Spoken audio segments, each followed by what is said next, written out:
쿵, 쿵, 쿵. 수천 개의 군하가 일사불란하게 시멘트 연병장을 내리찍는 소리가 지축을 흔들었다.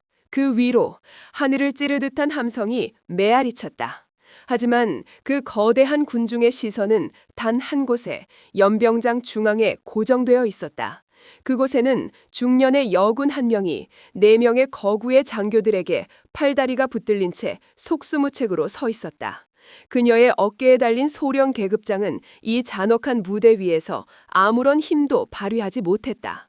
그녀의 앞에는 이 부대의 지휘관이자 황태식 대령이 서 있었다. 그의 입가에는 희생양을 앞에 둔 포식자의 잔혹한 미소가 걸려 있었다. 황태식이 손짓하자 부관이 수십 개비의 담배를 한 묶음으로 쥐어주었다. 확! 그가 라이터를 켜자 담배 묶음은 마치 작은 횃불처럼 한꺼번에 타오르기 시작했다.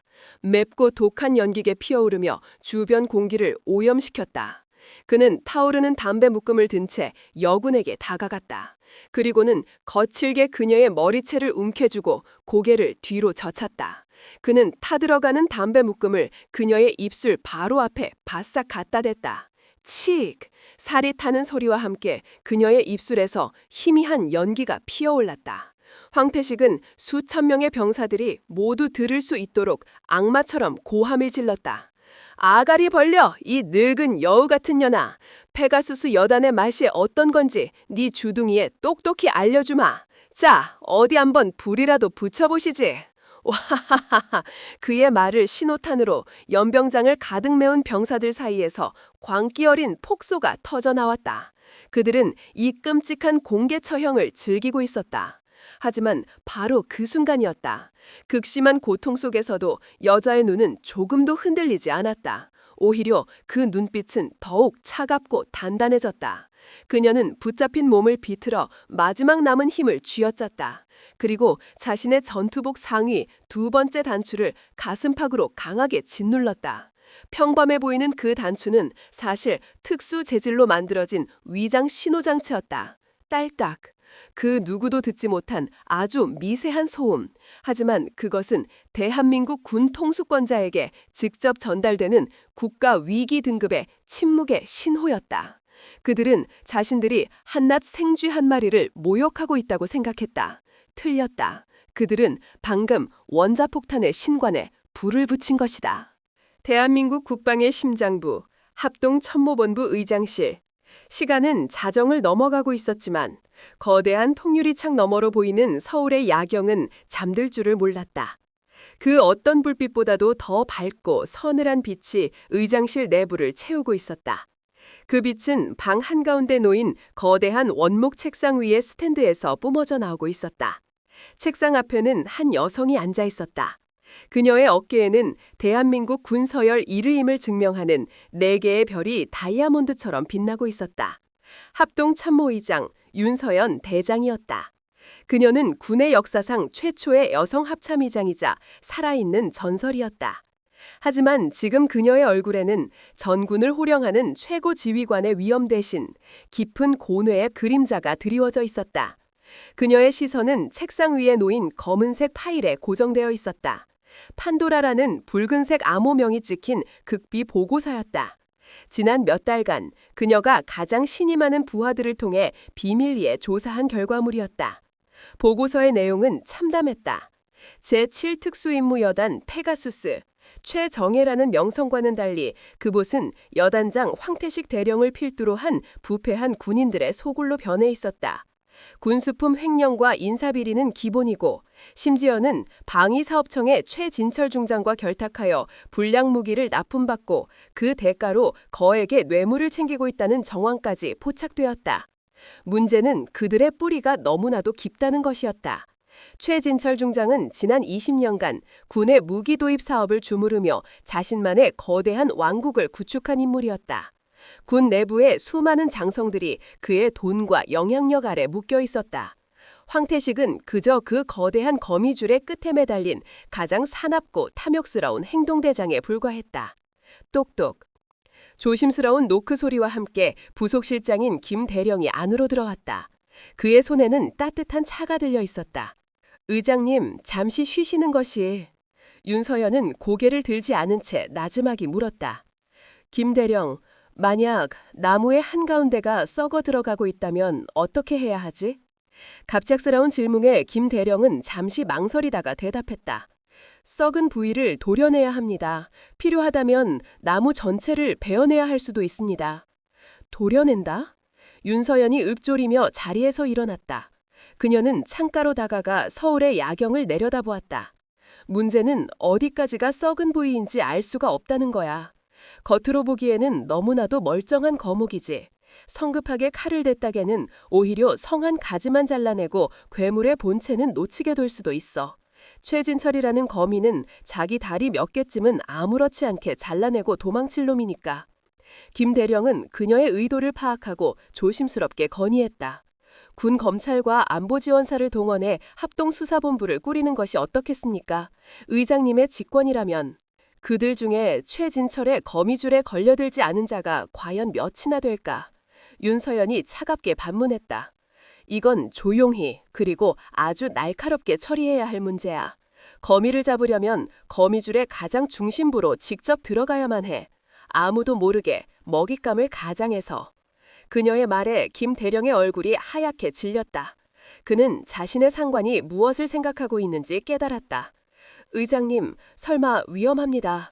의장님의 신변에 문제가 생기면 내 신변보다 중요한 것은 군의 명예다. 윤서연은 단호하게 그의 말을 잘랐다. 그녀는 다시 책상으로 돌아와 의장 집무실의 가장 안쪽에 있는 작은 문을 열었다. 그것은 그녀의 개인 휴게실이자 옷을 갈아입는 공간이었다. 그녀는 벽에 걸려있던 4개의 별이 빛나는 대장 군복을 말없이 내려다보았다. 수십 년간의 군 생활, 피와 땀으로 얻어낸 명예의 결정체였다. 그녀는 망설임 없이 군복 상의를 벗었다. 어깨를 짓누르던 4개의 별의 무게가 사라졌다. 그 다음 그녀는 옷장 구석에서 낡은 상자 하나를 꺼냈다. 상자 안에는 십수년은 좋게 넘어 보이는 낡고 색바랜 소령 전투복이 들어있었다. 그녀가 야전 부대에서 마지막으로 입었던 온갖 훈련의 흔적이 고스란히 남아있는 옷이었다. 그녀는 익숙하게 낡은 전투복을 입었다. 그리고 자신의 이름 윤서연과 함께 소령이라는 계급이 새겨진 낡은 명찰을 가슴에 붙였다. 거울 앞에 선 그녀의 모습은 더 이상 대한민국 군서열 1위 합참의장이 아니었다. 그저 군수 보급부대에서 갓 전입 온 눈에 띄지 않는 평범한 중년의 여군 소령일 뿐이었다. 그녀는 머리를 단정하게 묶고 화장기 없는 얼굴 위에 뿔테 안경을 썼다. 이제 그녀의 날카로운 눈빛은 평범한 안경알 뒤에 완벽하게 감춰졌다. 모든 준비를 마친 그녀가 휴게실에서 나왔을 때 김 대령은 말을 잃었다. 그는 눈앞의 여성이 자신이 모시던 그 의장님이 맞는지 잠시 의심했다. 윤서연은 자신의 책상에서 페가수스 여단 군수 지원 및 관리 실태 평가라는 제목이 붙은 평범한 파견 명령서를 집어들었다. 내가 없는 동안 모든 공식 일정은 자네가 대리하도록, 청와대에는 건강상의 이유로 잠시 휴가를 냈다고 보고하게, 그 누구도 심지어 대통령 각하께서도 내가 어디로 갔는지 알아서는 안 돼. 의장님, 김 대령의 목소리가 떨렸다. 윤서연은 그의 어깨를 가볍게 두드려 주었다. 걱정 말게. 쥐를 잡으러 가는 것뿐이니 아주 크고 탐욕스러운 쥐를. 그녀는 그렇게 자신의 모든 권력과 명예를 그 방에 남겨둔 채 조용히 의장실을 나섰다.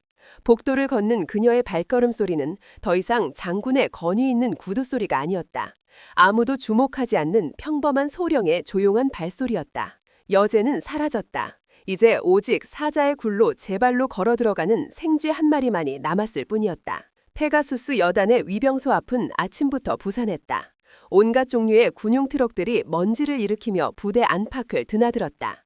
하지만 그 활기찬 분위기와는 달리 부대 전체에 흐르는 공기는 어딘가 모르게 탁하고 음험했다.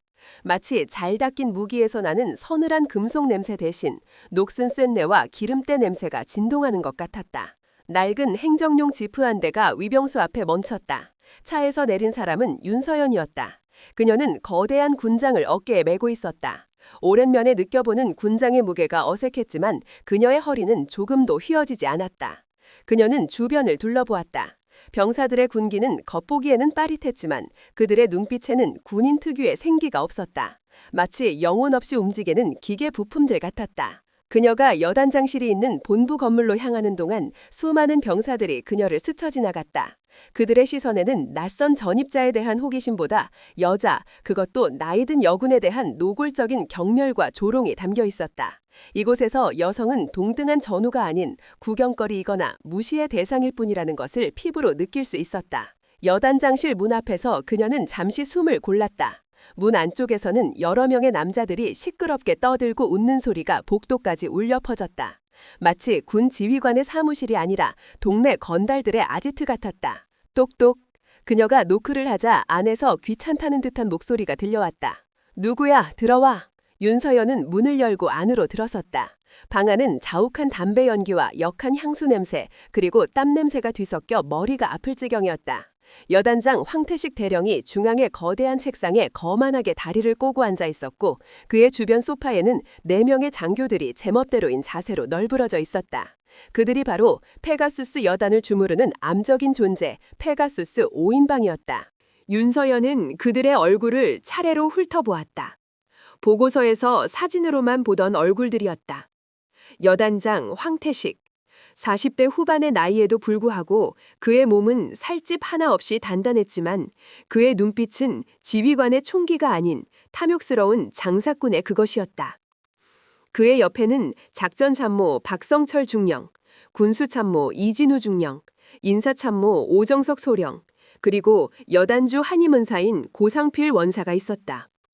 그들은 모두 황태식의 충실한 개들이자 이 왕국의 부패를 떠받치는 기둥들이었다. 윤서연은 그들의 오만한 시선을 정면으로 받으며 조금도 흔들리지 않는 목소리로 신고했다. 신고합니다. 소령 윤서연, 금일부로 페가수스 여단 군수지원 및 관리실태 평가 임무를 명받았습니다. 이에 신고합니다. 그녀의 목소리가 방 안에 울려 퍼졌지만 돌아오는 것은 대답이 아닌 조롱 섞인 웃음소리였다. 먼저 입을 연 것은 인사참모 오정석 소령이었다. 그는 윤서연의 위아래를 훑어보며 음흉하게 말했다. 이야, 본부에서 아주 귀한 분을 보내주셨네.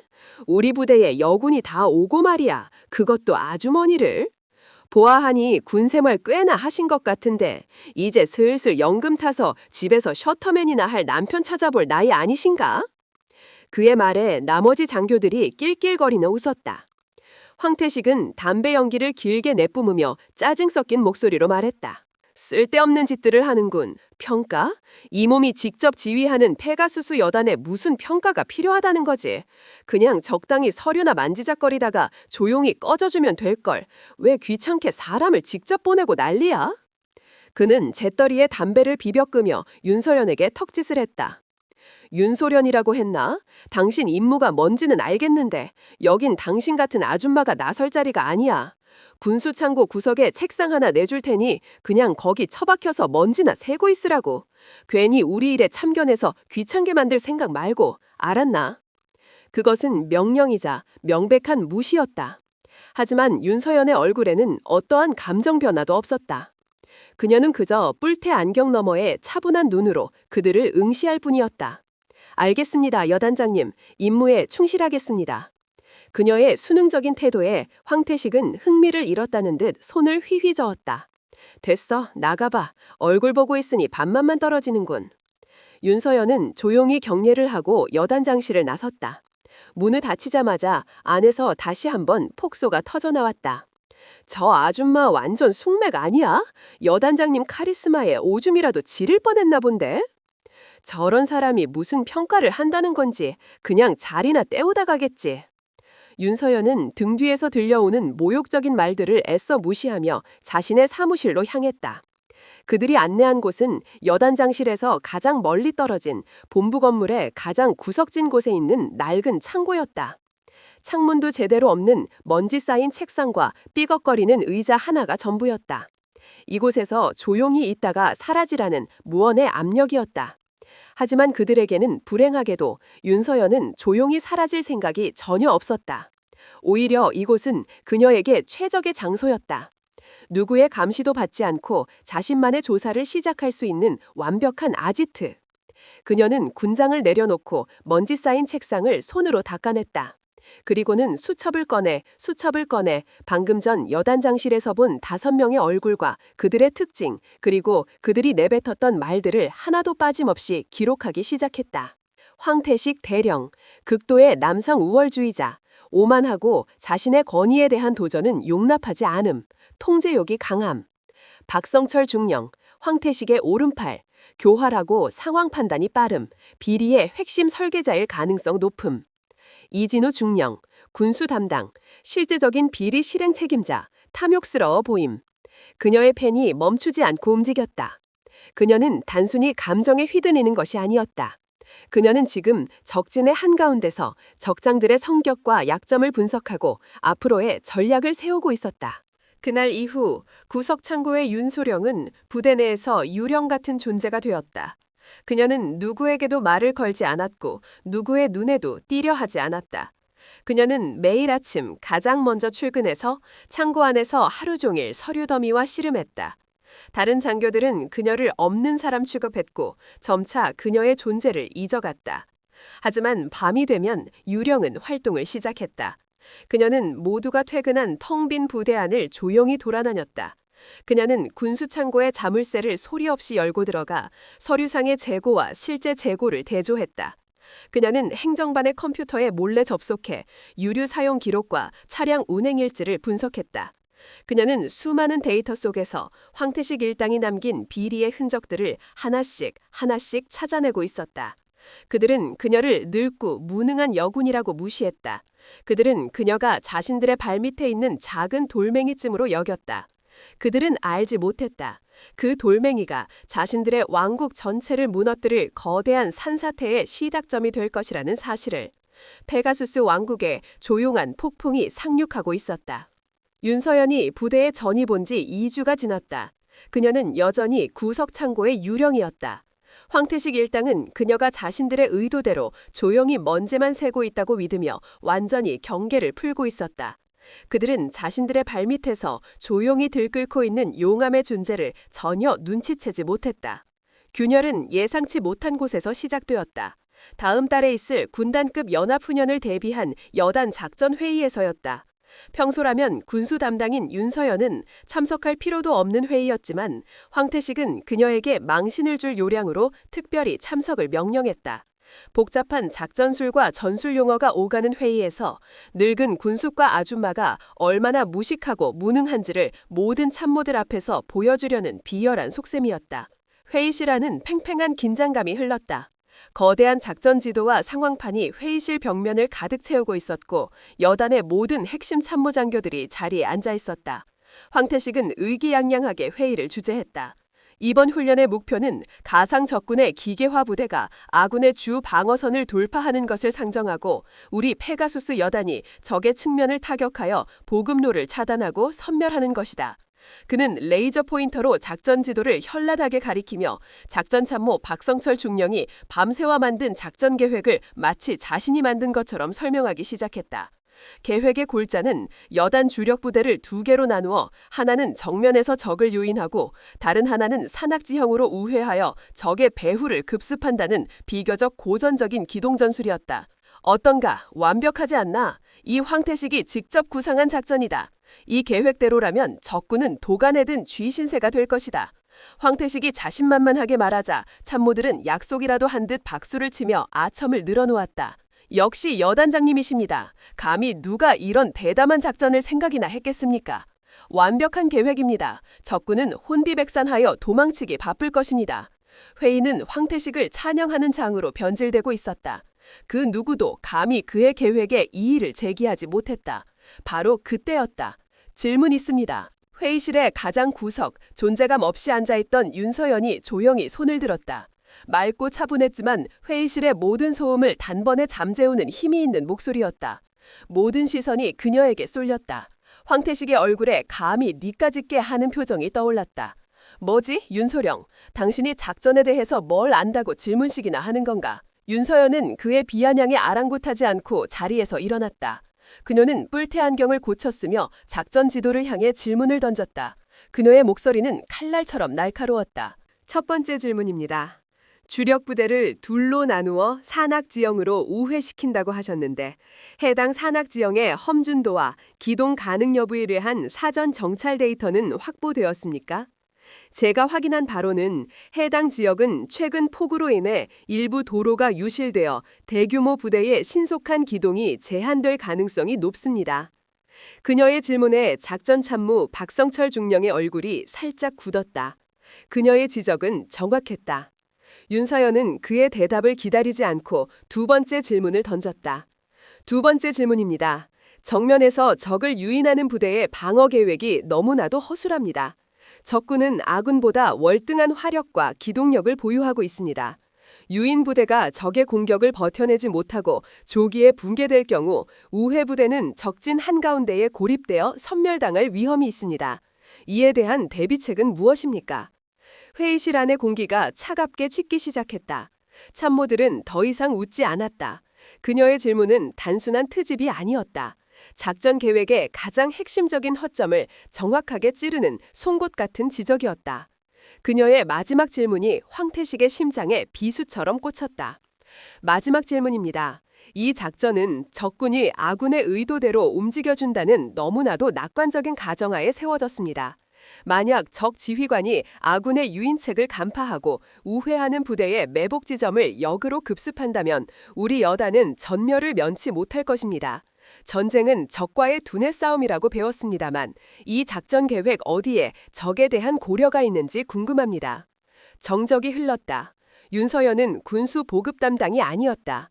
그녀는 수십 년간 전장에서 뼈가 굵은 노련한 야전 지휘관의 눈으로 작전의 허점을 완벽하게 간파하고 있었다. 그녀의 분석 앞에 황태식의 완벽한 작전은 어린아이의 소꿉놀이처럼 유치하고 허점투성이인 계획으로 전락해버렸다. 황태식의 얼굴이 분노로 시뻘겋게 달아올랐다. 그는 모든 부하들이 보는 앞에서 무시하던 늙은 여군에게 처참하게 망신을 당했다. 그의 자존심은 산산조각 났다. 그는 자리에서 벌떡 일어나 책상을 주먹으로 내리쳤다. 쾅! 닥쳐라. 니까진 군수쟁이가 뭘 안다고 감히 내 작전에 토를 다는 거냐. 이론만 빠삭한 책상 물림 같으니. 그는 이성을 잃고 소리쳤다. 좋다. 네가 그렇게 잘났으면 직접 한번 증명해봐라. 나와 너 지금 당장 이 워게임 시뮬레이터로 한판 붙어보자. 내가 직접 실전 경험이라는 게 뭔지 네 뼛속에 똑똑히 새겨주마. 그는 회의실 구석에 있는 전술 지휘 시뮬레이터 워게임 장비를 가리켰다. 그것은 도전이자 공개적인 처형 예고였다. 그는 압도적인 실력 차이로 그녀를 짓밟아 감히 자신의 권위에 도전한 대가를 톡톡히 치르게 할 생각이었다. 참모들은 숨을 죽였다. 황태식은 비록 인성은 쓰레기였지만 워게임 실력만큼은 군단 내에서도 손꼽히는 실력자였다. 반면 윤서연은 군수 보급만 담당하던 실전 경험이 전무해 보이는 여군이었다. 모두가 윤서연을 처참한 패배를 예상했다. 윤서연은 조금도 망설이지 않았다. 그녀는 안경을 벗어 테이블 위에 내려놓았다. 안경이 벗겨지자 평범한 중년 여성의 모습 뒤에 숨겨져 있던 날카롭고 깊이를 알 수 없는 지휘관의 눈빛이 드러났다. 좋습니다, 여단장님. 그 도전을 받아들이겠습니다. 잠시 후 황태식과 윤서연은 각각 청군과 홍군을 맡아 워게임 시뮬레이터 앞에 앉았다. 화면에는 훈련지역의 지형이 3D 그래픽으로 펼쳐졌고 양측에게는 동일한 조건의 여단급 부대가 주어졌다. 황태식은 시작부터 맹렬하게 공격했다. 그는 자신의 작전 계획대로 주력 부대를 나누어 한쪽으로는 윤서연의 본진을 향해 정면 공격을 감행하고 다른 한쪽으로는 기갑 부대를 우회시켜 측면을 노렸다. 전형적인 힘과 속도를 앞세운 공격이었다. 하지만 윤서연의 대응은 모두의 예상을 벗어났다. 그녀는 공격해오는 황태식의 부대를 막으려 하지 않았다. 오히려 그녀는 자신의 방어선을 과감하게 뒤로 물리며 마치 그에게 길을 열어주는 것처럼 행동했다. 동시에 그녀는 자신의 포병 부대와 공중 지원 자산을 전선 뒤쪽의 특정 좌표에 집중시키기 시작했다. 저 멍청한 년, 내 공격에 겁을 먹고 도망치는군. 황태식은 쾌재를 부르며 더욱 깊숙이 진격했다. 그의 부대는 파죽지세로 윤서연의 방어선을 뚫고 들어갔다. 승리가 눈앞에 보이는 듯 했다. 바로 그 순간이었다. 윤서연의 입가에 차가운 미소가 걸렸다. 그녀는 함정의 마지막 문을 닫았다. 포격 개시! 그녀의 나지막한 명령과 함께 화면 속 하늘이 포탄으로 뒤덮였다. 그녀가 미리 지정해둔 좌표. 그곳은 바로 황태식의 주력 부대와 우회 부대가 합류하여 가장 밀집하게 되는 계곡의 좁은 입구였다. 황태식은 승리에 눈이 멀어 스스로 가장 위험한 함정 속으로 제발로 걸어 들어간 것이다. 콱콱쾅! 화면 속에서 거대한 폭발이 연쇄적으로 일어났다. 황태식의 기갑부대는 순식간에 불타는 고철 덩어리로 변했고 보병 부대는 좁은 계곡 안에서 오도 가도 못하며 괴멸적인 피해를 입었다. 그의 주력 부대 대부분이 단 한 번의 포격으로 증발해버렸다. 이럴 수가! 황태식의 얼굴이 하얗게 질렸다. 윤서연의 반격은 여기서 끝나지 않았다. 그녀는 후방에 빼두었던 자신의 주력 부대를 이제야 움직이기 시작했다. 그녀의 부대는 혼란에 빠진 황태식의 남은 병력들을 사방에서 포위하며 사냥하기 시작했다. 상황은 30분도 채 되지 않아 종료되었다. 화면에는 홍군 승리라는 메시지가 선명하게 떠올랐다. 황태식의 부대는 전멸, 윤서연의 부대는 경미한 피해, 압도적인 완벽한 승리였다. 회의실 안에는 숨막히는 정적이 흘렀다. 모든 참모들이 넋을 잃고 화면과 윤서연을 번갈아 쳐다보았다. 저 여자는 대체 정체가 뭐지? 저것은 평범한 소령이 구사할 수 있는 전술이 아니었다. 수많은 전쟁을 승리로 이끈 노련한 대전략가의 움직임이었다. 황태식은 덜덜 떨리는 손으로 마우스를 쥔 채 멍하니 화면만 바라보고 있었다. 그는 패배했다. 그것도 자신이 가장 자신 있던 분야에서 가장 무시하던 상대에게 모든 부하들이 보는 앞에서 처참하게. 그의 머릿속에서 무언가가 뚝 하고 끊어지는 소리가 났다. 자존심이 무너진 자리에 맹렬한 증오와 사리가 용암처럼 들끓기 시작했다. 그는 결심했다.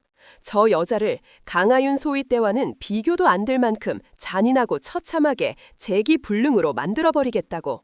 그의 왕국에서 감히 왕에게 망신을 준 자의 말로는 죽음뿐이어야만 했다. 워게임에서의 참패 이후 황태식의 분노는 부대 전체를 뒤덮는 도끼 어린 안개가 되었다. 그는 더 이상 윤서연을 대놓고 무시하지 않았다.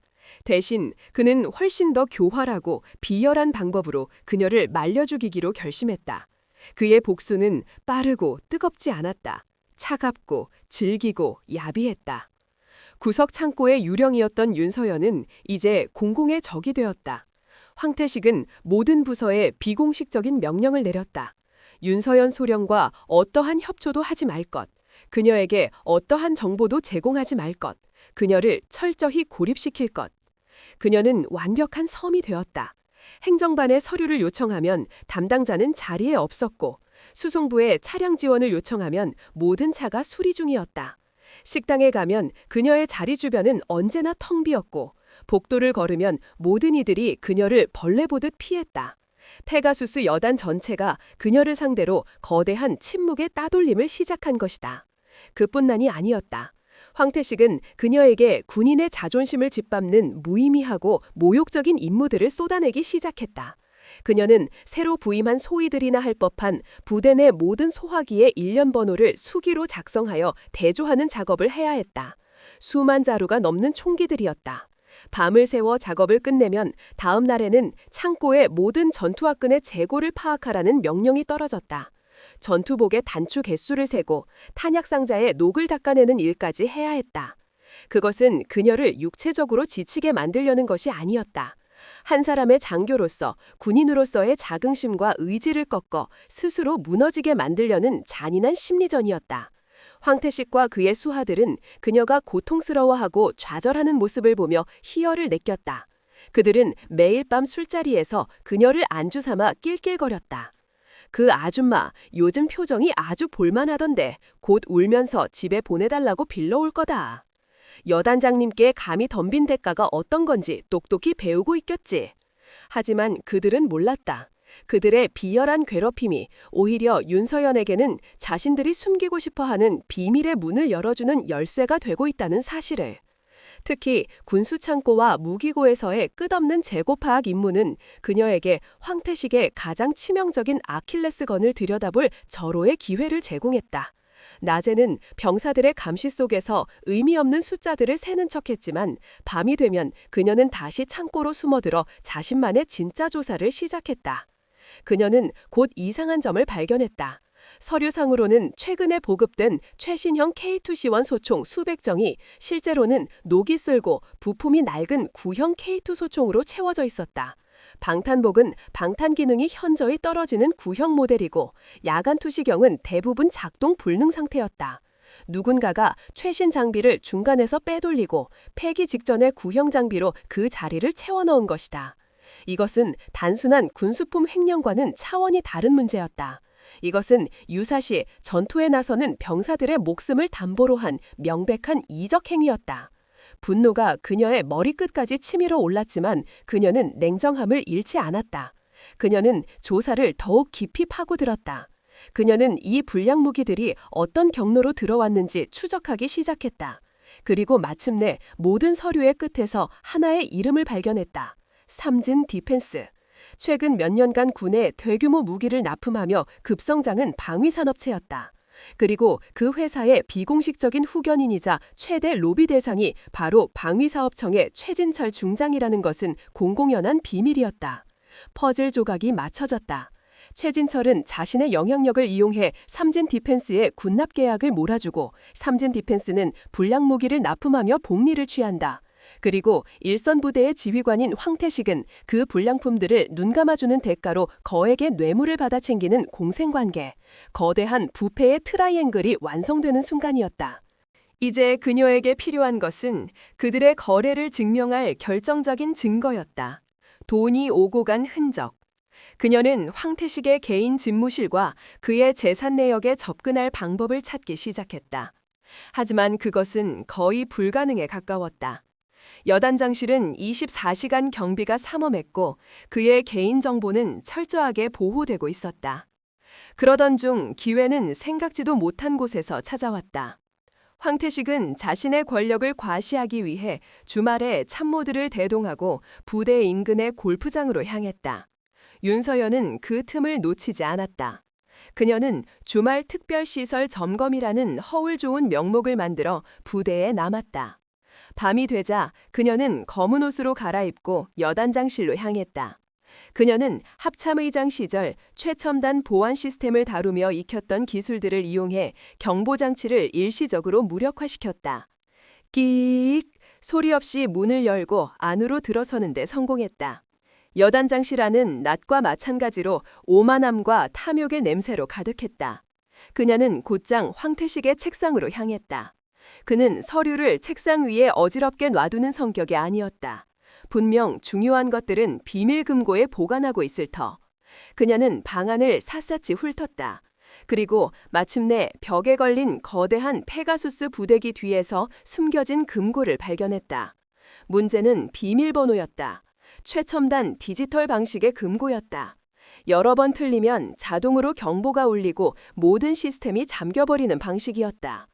그녀는 잠시 눈을 감고 황태식이라는 인간에 대해 분석했다.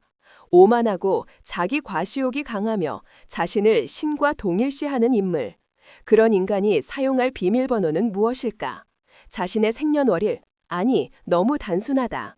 그때 그녀의 뇌리를 스치는 것이 있었다. 페가수스, 그리스 신화에 나오는 날개 달린 말. 황태식은 자신을 페가수스의 주인이라고 생각하고 있었다. 그렇다면 그녀는 금고의 키패드에 조심스럽게 숫자를 입력했다. 신화 속 페가수스를 길들인 영웅의 이름 벨레로폰을 뜻하는 군대식 암호 숫자였다. 그리고 자신의 생년월일을 조합했다. 딸깍. 둔탁한 소리와 함께 금고문이 열렸다. 그녀의 예상이 정확했다. 금고 안에는 현금 다발과 함께 여러 개의 차명 계좌 통장 그리고 작은 USB 하나가 들어있었다. 그녀는 직감했다. 저 USB 안에 모든 것이 들어있다는 것을. 그녀는 휴대하고 있던 소형 복제 장치를 이용해 USB 안의 내용을 통째로 복사하기 시작했다.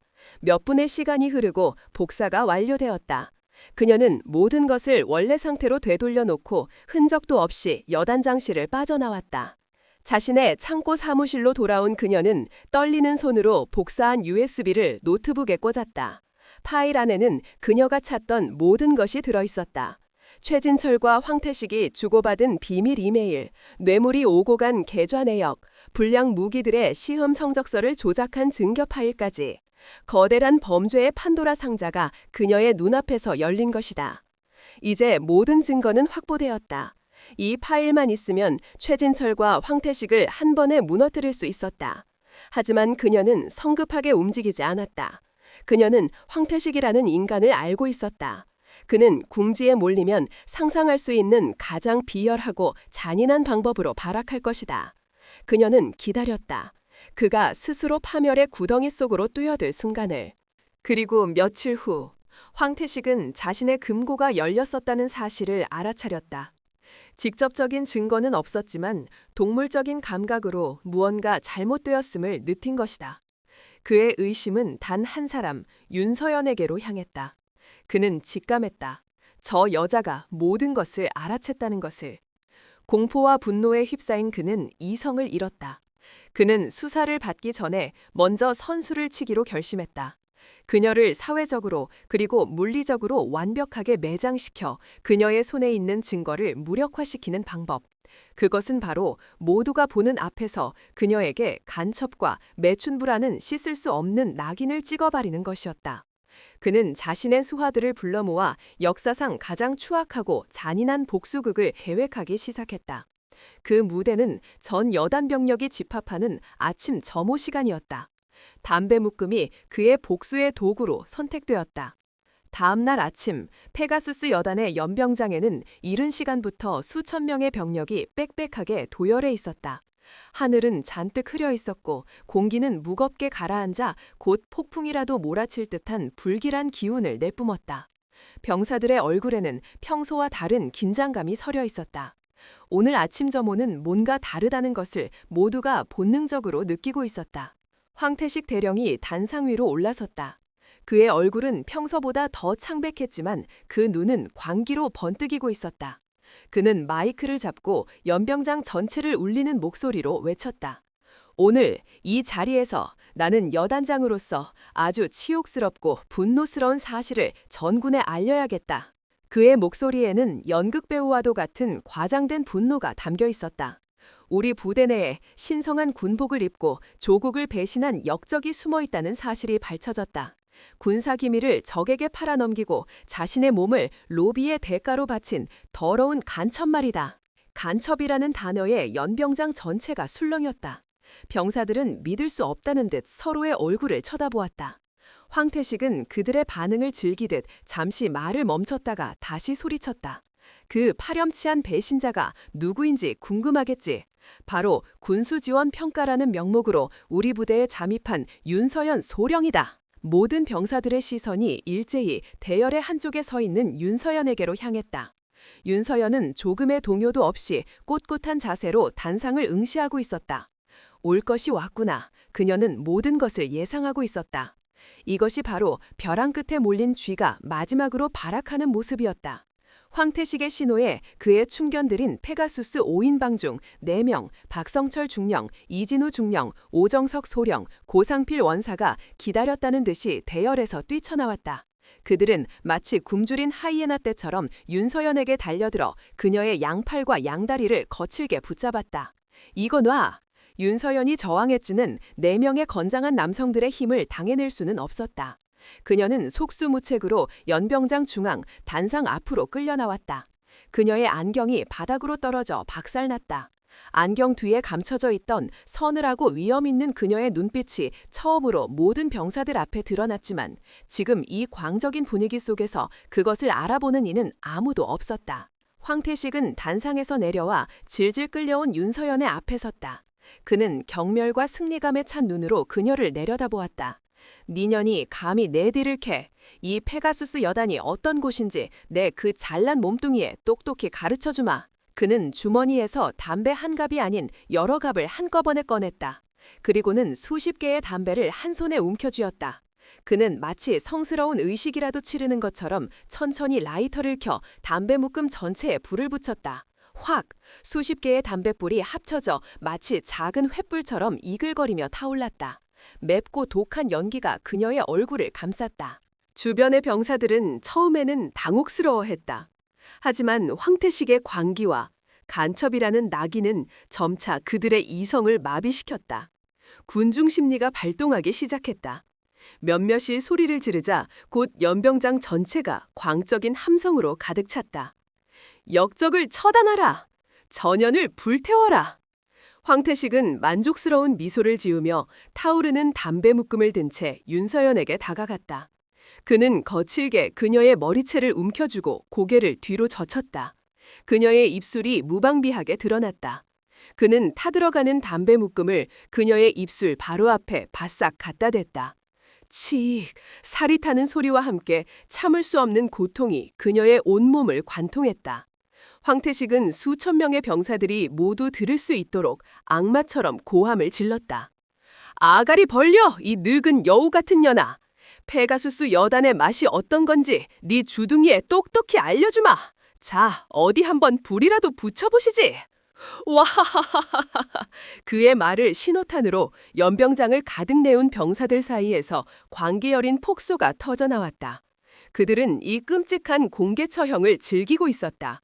그것은 더 이상 군대가 아니었다. 거대한 정신병원이자 마녀 사냥이 벌어지는 중세의 광장이었다. 윤서연은 비명을 지르지 않기 위해 입술을 깨물었다. 입술이 타는 고통보다 군인으로서 한 명의 여성으로서 받는 모욕감과 수치심이 그녀의 심장을 갈기갈기 찢어놓았다. 그녀의 눈에서 뜨거운 눈물이 흘러내렸다. 그것은 고통 때문이 아니었다. 대한민국 군의 명예가 자신이 평생을 바쳐 지켜온 그 모든 것이 눈앞에 저 미치광이들에 의해 더럽혀지고 있다는 사실에 대한 분노의 눈물이었다. 하지만 그녀는 무너지지 않았다. 바로 이 순간을 위해 그녀는 모든 것을 계획했다. 극심한 고통 속에서도 그녀의 정신은 얼음처럼 차가웠다. 그녀는 붙잡힌 몸을 비틀어 마지막 남은 힘을 쥐어짰다. 그리고 자신의 전투복 상의 두 번째 단추를 가슴팍으로 강하게 짓눌렀다. 평범해 보이는 그 단추는 사실 합참의 의장의 신변에 국가 안보를 위협하는 최고 등급의 비상신호 장치였다. 딸깍. 그 누구도 듣지 못한 아주 미세한 소음. 하지만 그것은 대한민국 군 통수권자에게 직접 전달되는 국가 위기 등급의 침묵의 신호였다.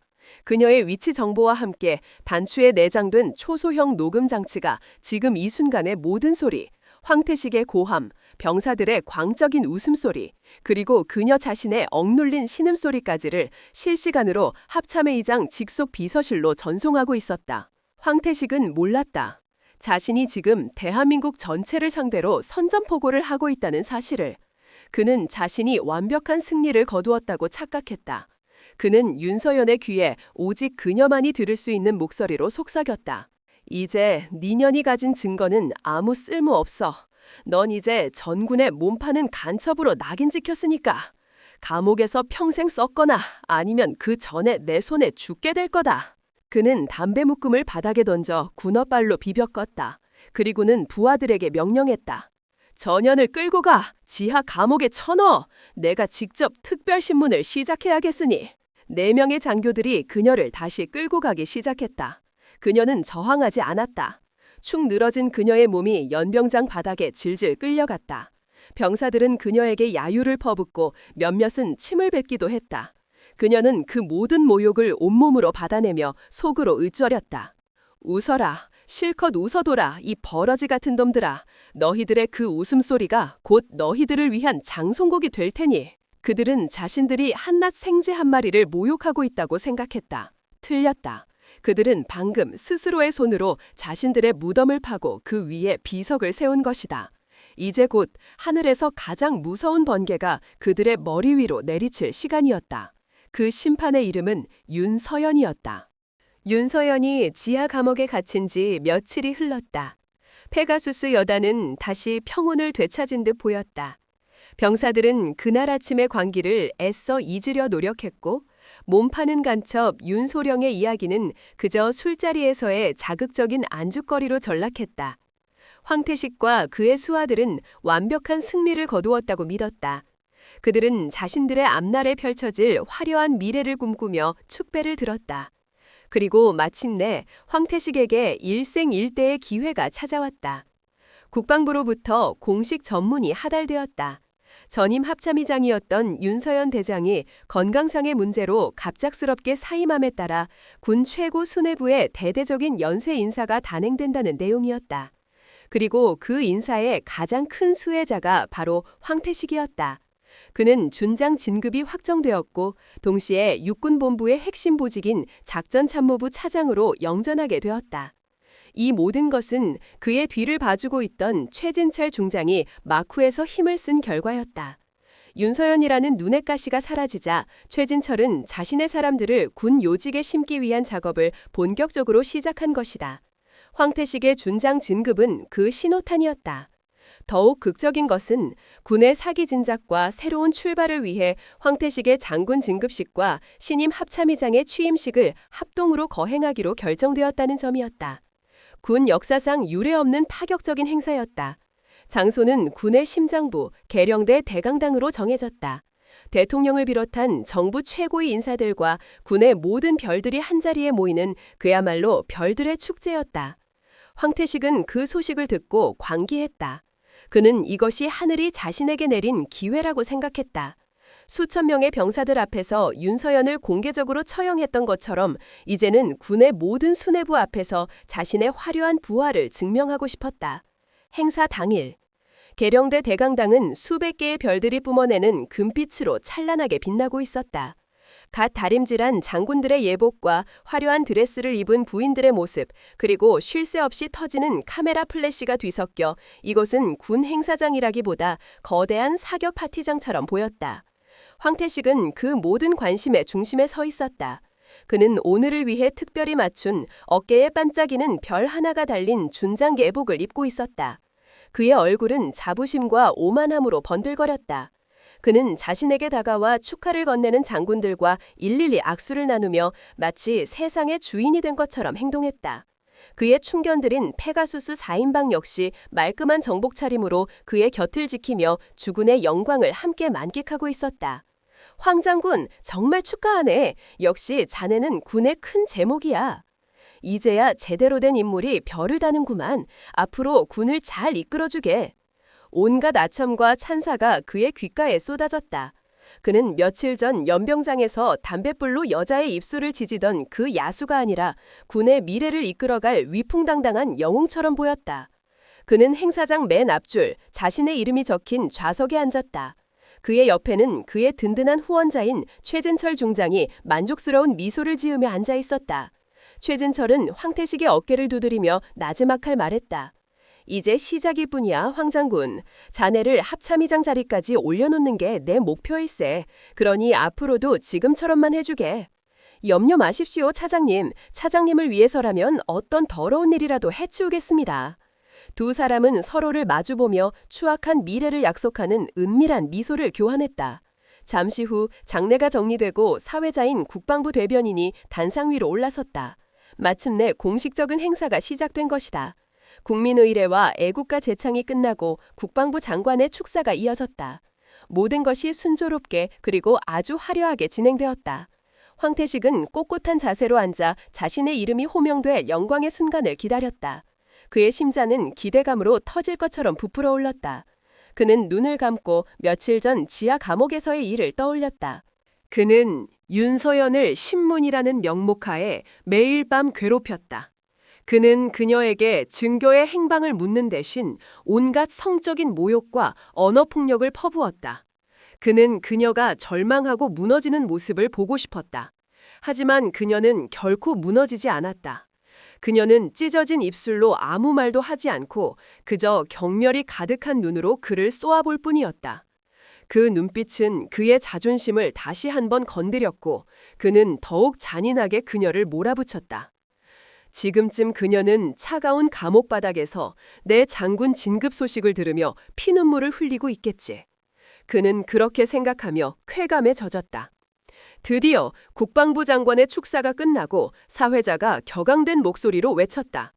다음은 오늘의 주인공 중 한 분이신 신임 황태식 준장의 진급 신고 및 수여식이 있겠습니다. 모두 큰 박수 부탁드립니다. 우레와 같은 박수 소리가 강당을 가득 메웠다. 황태식은 활짝 웃으며 자리에서 일어나 단상을 향해 걸어갔다. 그의 발걸음은 구름 위를 걷는 것처럼 가볍고 당당했다. 그는 단상 중앙에 서서 대통령과 국방부 장관 그리고 강당을 가득 메운 수백 명의 별들을 향해 가장 우렁차고 절도 있는 목소리로 경례를 붙였다. 진급을 명받았습니다. 이에 신고합니다. 충성! 그것은 그의 인생 최고의 순간이었다.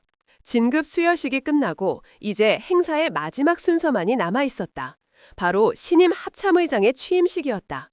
갑작스러운 전임 의장의 사임으로 인해 신임 의장이 누가 될 것인지는 군 내부에서도 극비에 붙여져 있었다. 모두가 숨을 죽인 채 과연 누가 군 서열 1위의 자리에 오를 것인지 주목하고 있었다. 사회자가 다시 마이크를 잡았다. 그의 목소리에는 이제껏 없던 긴장감과 흥분이 서려 있었다. 이제 대한민국의 국방을 책임질 새로운 리더 신임 합참의장님을 이 자리에 모시겠습니다. 의장님께서는 지난 몇 주간 극비리에 진행된 군 내부의 최락의 부패 사슬을 일망타진하는 판도라 작전을 성공적으로 지휘하셨으며 오늘 그 위대한 임무를 마치고 이 자리에 서시게 되었습니다. 판도라 작전? 황태식과 최진철의 얼굴이 순간 굳었다. 처음 듣는 작전명이었다. 불길한 예감이 뱀처럼 그들의 등골을 스치고 지나갔다. 사회자는 아랑곳하지 않고 목창껏 외쳤다. 대한민국 국군 신임 합동참모의장 입장! 웅장한 팡파레가 울려 퍼지고 강당의 거대한 정문이 천천히 아주 천천히 양쪽으로 열리기 시작했다. 모두의 시선이 그 문으로 쏠렸다. 황태식 역시 과연 어떤 얼굴이 나타날진지 잔뜩 기대에 부푼 눈으로 문을 바라보았다. 문이 활짝 열리고 한 사람이 문 안쪽에 역광을 등지고 서 있었다. 처음에는 그저 검은 실루엣으로만 보였다. 하지만 그 사람이 천천히 한 걸음 한 걸음 강당 안으로 걸어 들어오자 모두의 눈이 경악으로 물들었다. 그곳에 서 있는 사람은 남자가 아니었다. 여자였다. 그리고 그 여자의 어깨에서는 감히 누구도 쳐다볼 수 없는 4개의 별이 다이아몬드보다 더 찬란하게 빛나고 있었다. 그녀가 마침내 조명을 받아 얼굴을 드러내는 순간 황태식의 세상이 멈췄다. 그의 동공이 지진이라도 난 듯 세차게 흔들렸다. 그의 입이 멍청하게 벌어지고 턱이 바닥으로 떨어질 듯했다. 그곳에 서 있는 사람은 바로 며칠 전까지 자신이 지하 감옥에 가두고 담뱃불로 지지고 온갖 모욕을 퍼부었던 바로 그 여자. 몸파는 간첩, 늙은 여우, 구석창고의 유령, 바로 윤서연이었다. 시간이 멈췄다. 아니, 적어도 황태식과 최진철, 그리고 페가수스 5인방의 시간은 완벽하게 정지했다. 계룡대 대강당을 가득 채웠던 웅장한 팡파레도, 수백 명의 하객들이 내뱉는 나지막한 탄성도 그들의 귀에는 들리지 않았다. 그들의 세상에는 오직 강당 입구에서 단상을 향해 천천히 하지만 무겁게 걸어오고 있는 단 한 사람의 모습만이 존재했다. 윤서연. 죽었어야 할 여자. 지하 감옥의 차가운 바닥에서 절망에 몸부림치고 있어야 할 여자. 군의 역사에서 가장 치욕적인 이름으로 기록될 여자.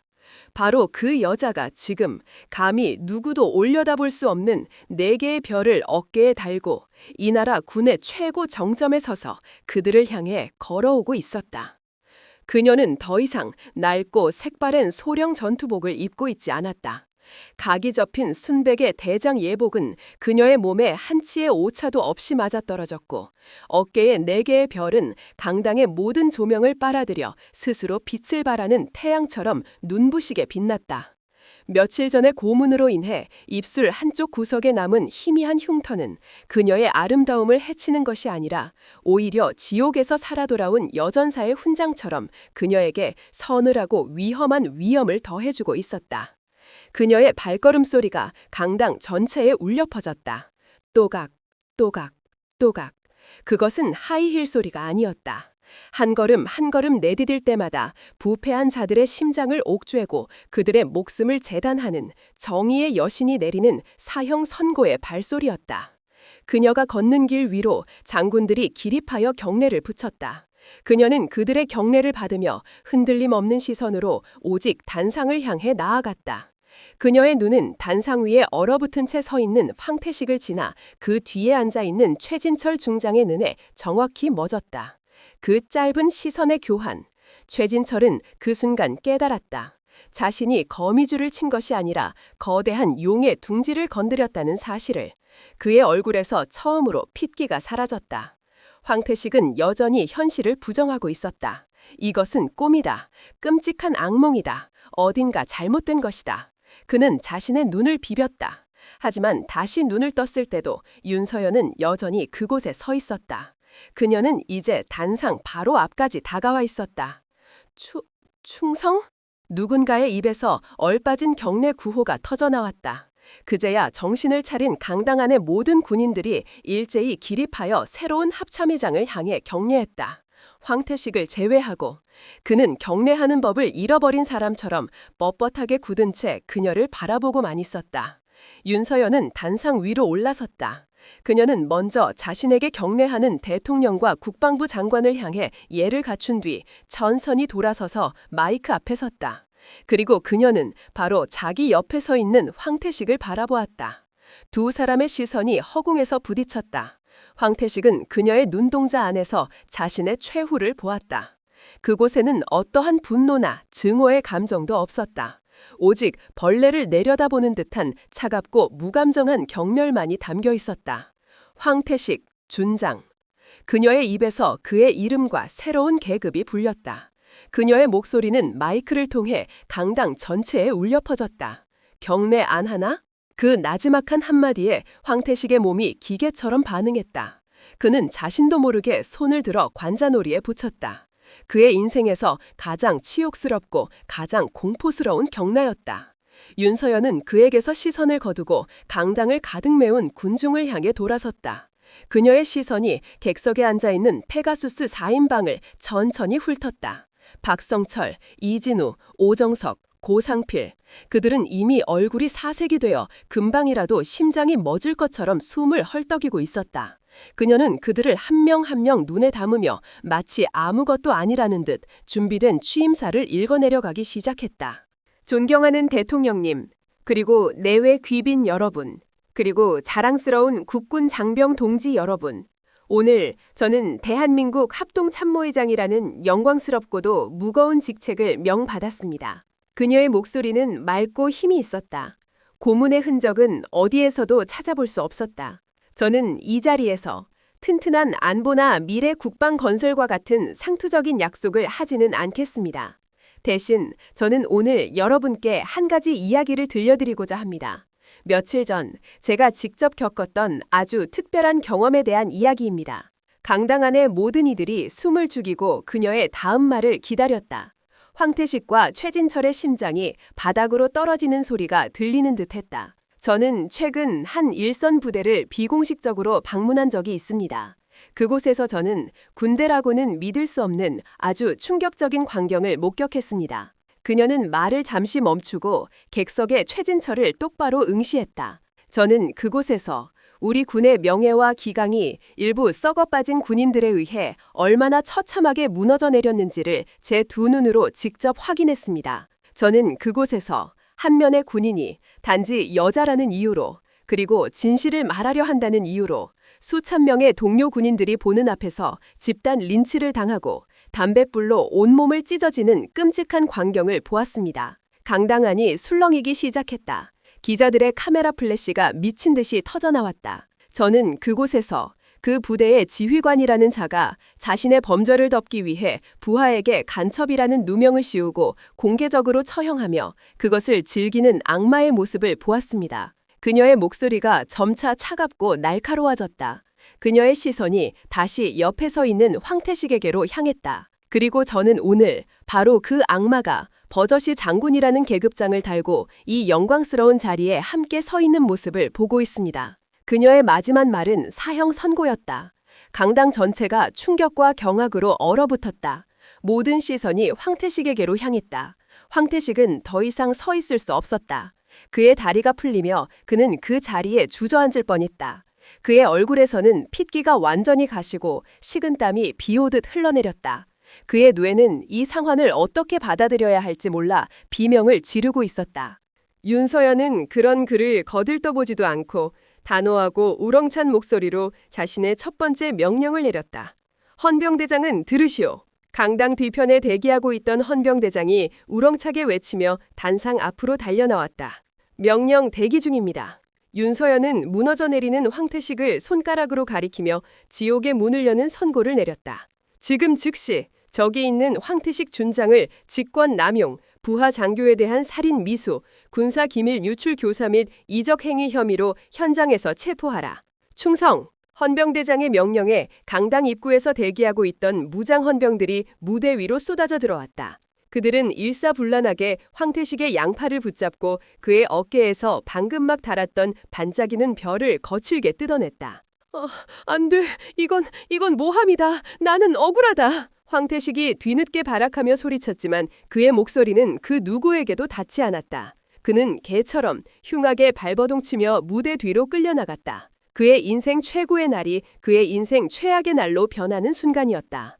윤서연의 심판은 여기서 끝나지 않았다. 그녀의 얼음 같은 시선이 다시 객석의 네 남자를 향했다. 또한 저기 앉아있는 박성철 중령, 이진우 중령, 오정석 소령, 고상필 원사를 같은 혐의의 공범으로 전원 체포하라. 헌병들이 객석으로 뛰어들어가 넋이 나간 채 앉아있던 네 사람을 끌어냈다. 그들은 아무런 저항도 하지 못하고 넋나간 표정으로 끌려나갔다. 강당은 아수라장이 되었다. 대통령을 비롯한 모든 참석자들이 충격에 빠져 자리에서 일어났다. 기자들은 이 역사적인 순간을 담기 위해 미친 듯이 셔터를 눌러댔다. 오직 단 두 사람만이 이 모든 광경을 미동도 없이 지켜보고 있었다. 한 사람은 단상 위에서 모든 것을 지휘하고 있는 새로운 여제, 윤서연 대장이었다. 그리고 다른 한 사람은 객석 맨 앞줄에 앉아 차갑게 식은 눈으로 그녀를 노려보고 있는 이 모든 부패의 머리, 최진철 중장이었다. 최진철은 자신의 행동대장들이 모두 끌려나가는 것을 보면서도 표정 하나 바꾸지 않았다. 그는 생각했다. 꼬리 자르기로는 끝나지 않겠군. 좋다, 윤서연. 네가 전쟁을 원한다면 기꺼이 해주지. 네가 과연 내가 수십 년간 쌓아올린 이 거대한 성을 무너뜨릴 수 있을지 어디 한번 해보자고. 두 사람의 보이지 않는 전쟁은 이제 막 시작되었을 뿐이었다. 계룡대 대강당은 이제 통제불능의 혼돈 그 자체였다. 황태식과 그의 수하들이 헌병들에게 짐승처럼 끌려나가자 장내에 남아있던 수백 명의 군 고위장성들과 정부 관계자들은 충격에서 헤어나오지 못한 채 웅성거렸다. 방금 전까지 군의 미래를 이끌어갈 영웅으로 칭송받던 자가 한순간에 국가 반역죄 혐의로 체포되는 장면을 목격한 그들의 뇌는 이 비현실적인 상황을 제대로 처리하지 못하고 있었다. 기자들은 이 역사상 유례없는 쿠데타 같은 취임식을 한 글자라도 더 타전하기 위해 아수라장이 되어 움직였다. 하지만 단상 위의 새로운 지배사는 이 모든 혼란을 예상했다는 듯 조금의 미동도 없이 그 광경을 차갑게 내려다보고 있었다. 윤서연 대장. 그녀의 얼굴에는 그 어떤 감정도 떠오르지 않았다. 그녀는 이 모든 혼돈의 지휘자이자 폭풍의 눈 그 자체였다. 그녀는 소란스러운 장내를 향해 손을 들어 보였다. 신기하게도 그녀의 그 작은 손짓 하나에 강당 안의 모든 소음이 거짓말처럼 잦아들었다. 모두의 시선이 다시 그녀에게로 향했다.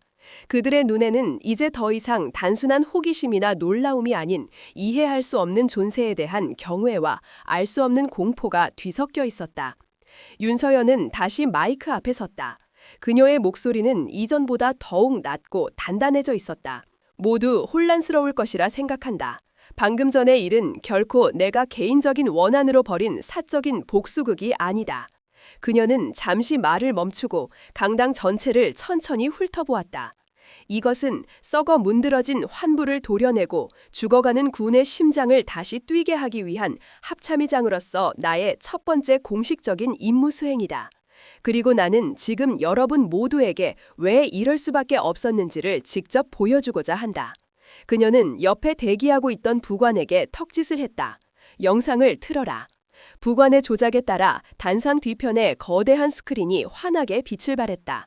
잠시 후 스크린에 영상 하나가 나타났다. 영상은 조금 흔들렸지만 소리와 화면은 놀라울 정도로 선명했다. 영상의 배경은 낯익은 곳 페가수스 여단의 연병장이었다. 화면 속에는 수천 명의 병사들이 도열해 있었고 그 중앙에는 한 명의 여군 소령이 4명의 장교들에게 붙들려 있었다. 강당 안의 모든 이들이 숨을 죽였다. 다음 순간 스크린 속에서 황태식의 모습이 나타났다. 그는 손에 타오르는 담배 묶음을 들고 있었다. 그리고 영상은 그가 여군 소령의 머리채를 잡고 그녀의 입술에 타는 담배를 그대로 가져다 대는 끔찍한 장면을 클로즈업했다. 치... 마이크를 통해 증폭된 살이 타들어가는 소리가 강당 전체에 소름 끼치게 울려 퍼졌다. 몇몇 여성 참석자들의 입에서 비명이 터져나왔다. 장군들의 얼굴은 경악과 분노로 굳어졌다. 영상 속 황태식의 목소리가 악마처럼 울렸다. 아가리 벌려, 이 늙은 여우 같은 년아. 페가수스 여단의 맛이 어떤 건지 네 주둥이에 똑똑히 알려주마. 영상은 거기서 그치지 않았다. 황태식의 고함 소리 뒤로 연병장에 가득 메운 병사들의 광기 어린 폭소와 환호성이 생생하게 이어졌다. 그것은 군대라고는 믿을 수 없는 집단 광기의 현장이었다. 영상이 끝나고 스크린에는 며칠 전 페가수스 여단이라는 자막만이 차갑게 떠 있었다. 강당 안에는 무거운 침묵이 흘렀다. 아무도 입을 열지 못했다. 그들은 방금 인간의 존엄성이 군대라는 이름 아래 어떻게 짓밟힐 수 있는지를, 대한민국의 최정예 부대라는 곳에서 어떤 야만적인 행위가 벌어졌는지를 똑똑히 목격했다. 그들이 느낀 것은 단순한 분노가 아니었다. 자신들 역시 이 거대한 시스템의 일부로서 저러한 악을 방관해왔다는 사실에 대한 깊은 수치심이었다. 윤서연은 침묵을 깨고 다시 입을 열었다. 그녀는 스크린 속 고통받던 자신의 모습을 손으로 가리켰다. 영상 속의 저 여군 소령이 바로 나, 윤서연이다. 그녀의 담담한 고백은 강당 전체에 거대한 폭탄처럼 터졌다. 설마 했던 의심이 끔찍한 사실로 확인되는 순간이었다. 합참의장, 이 나라 군서열 1위가 일개 대령에게 저런 치욕을 당했다는 사실을 그 누구도 쉽사리 받아들일 수 없었다. 나는 부패의 증거를 잡기 위해 신분을 위장하고 그곳에 잠입했다. 그리고 그 과정에서 나는 저들이 단지 썩은 군인일 뿐만 아니라 인간성을 상실한 괴물이라는 사실을 깨달았다. 저들은 단지 나 한 사람을 모욕한 것이 아니다. 저들은 군복의 명예를, 그리고 전우의 인격을 짓밟았다. 이것은 결코 용서받을 수 없는 반역 행위이다. 그녀의 목소리가 우레와 같이 강당을 울렸다. 이제 그 누구도 그녀의 행동에 의문을 제기하지 않았다. 그녀의 분노는 정당했고 그녀의 심판은 당연한 것이었다. 오늘 체포된 저 5명은 시작에 불과하다. 나는 내 임기 동안 우리 군에 기생하는 모든 부패와 부조리를 이 자리에서 엄숙히 선서한다. 더 이상 능력 있는 군인이 부당하게 좌천되지 않고, 더 이상 여성 군인이 차별받지 않으며, 더 이상 국민의 혈세가 일부 파렴치한 자들의 주머니를 채우는 일이 없는 강하고 정의로운 군대를 만들겠다. 그녀의 연설이 끝나자 강당 안에서는 우레와 같은 박수 소리가 터져나왔다.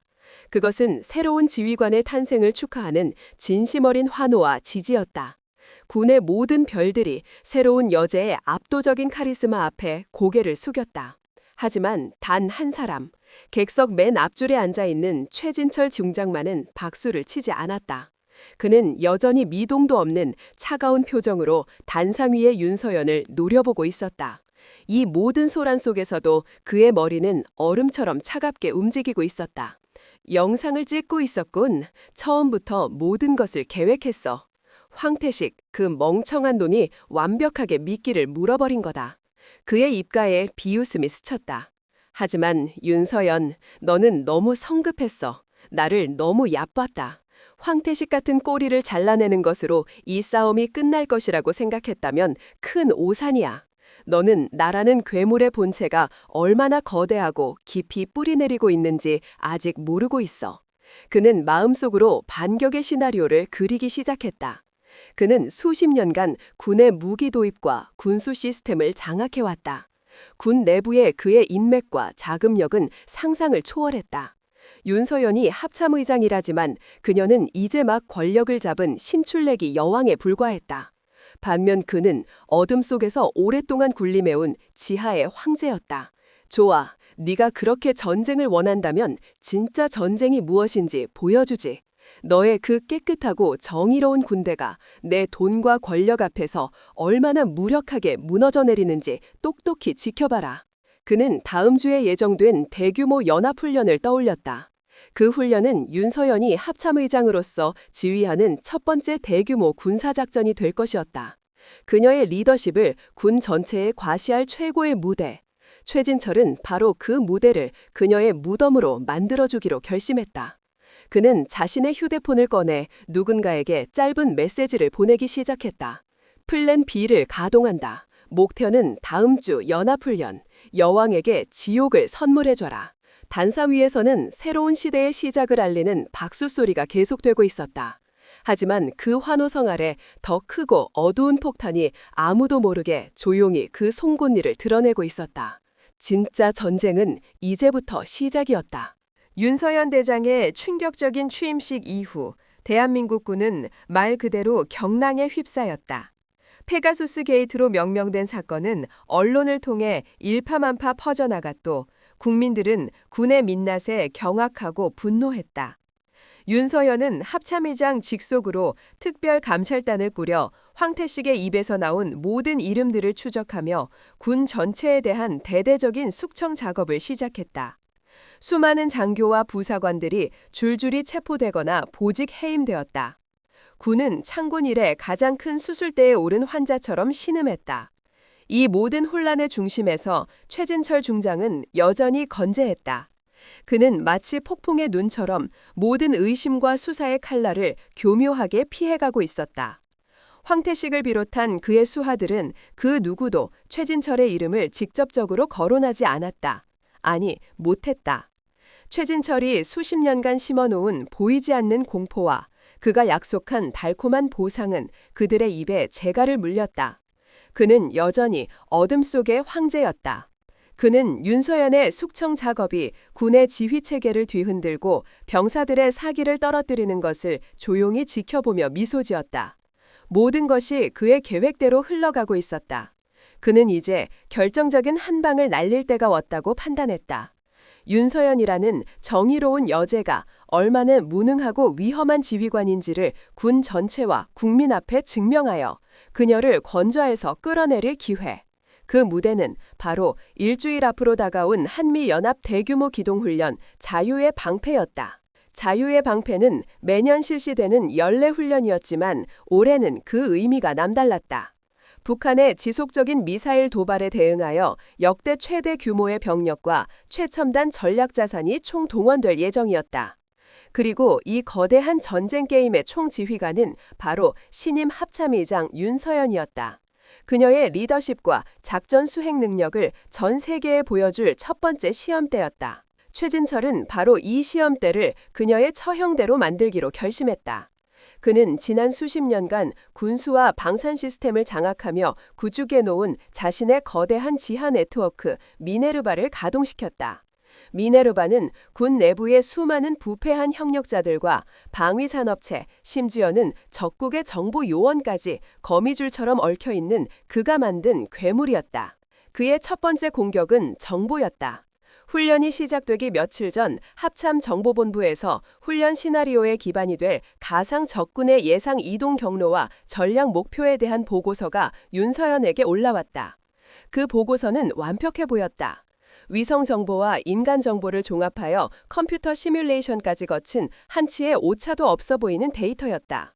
하지만 그 보고서는 처음부터 끝까지 최진철이 조작한 가짜였다. 정보본부 내부에 있는 그의 신복이 진짜 정보를 빼돌리고 교묘하게 조작된 거짓 정보를 끼워 넣은 것이다. 가짜 보고서는 아군 주력 부대를 완전히 잘못된 곳으로 유인하여 치명적인 함정에 빠뜨리도록 설계되어 있었다. 그의 두 번째 공격은 보급이었다. 훈련의 핵심 전력은 공군의 F-35 스텔스 전투기 편대였다. 그들은 훈련 시작과 동시에 적의 방공망을 무력화시키는 임무를 맡고 있었다.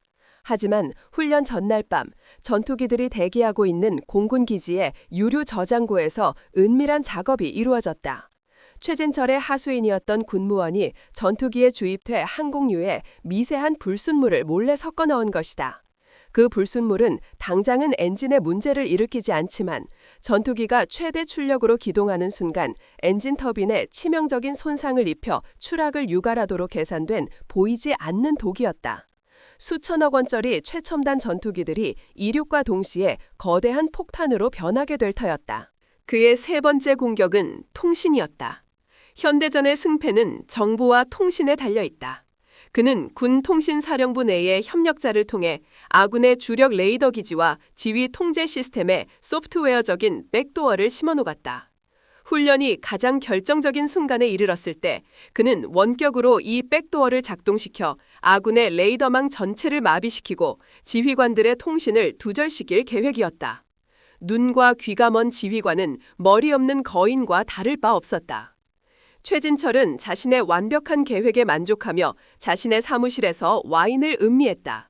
그는 눈을 감고 내일 펼쳐질 광경을 상상했다. 윤서연, 너는 내일 네가 믿었던 모든 것들에게 배신당하게 될 거다. 잘못된 정보에 속아 허공에 주먹질을 하고 네가 자랑하던 최첨단 전투기들은 불덩이가 되어 땅으로 곤두박질 치겠지. 그리고 마지막 순간에는 부하들과의 통신마저 끊겨 아무것도 하지 못하는 무능한 지휘관으로 전락하게 될 것이다.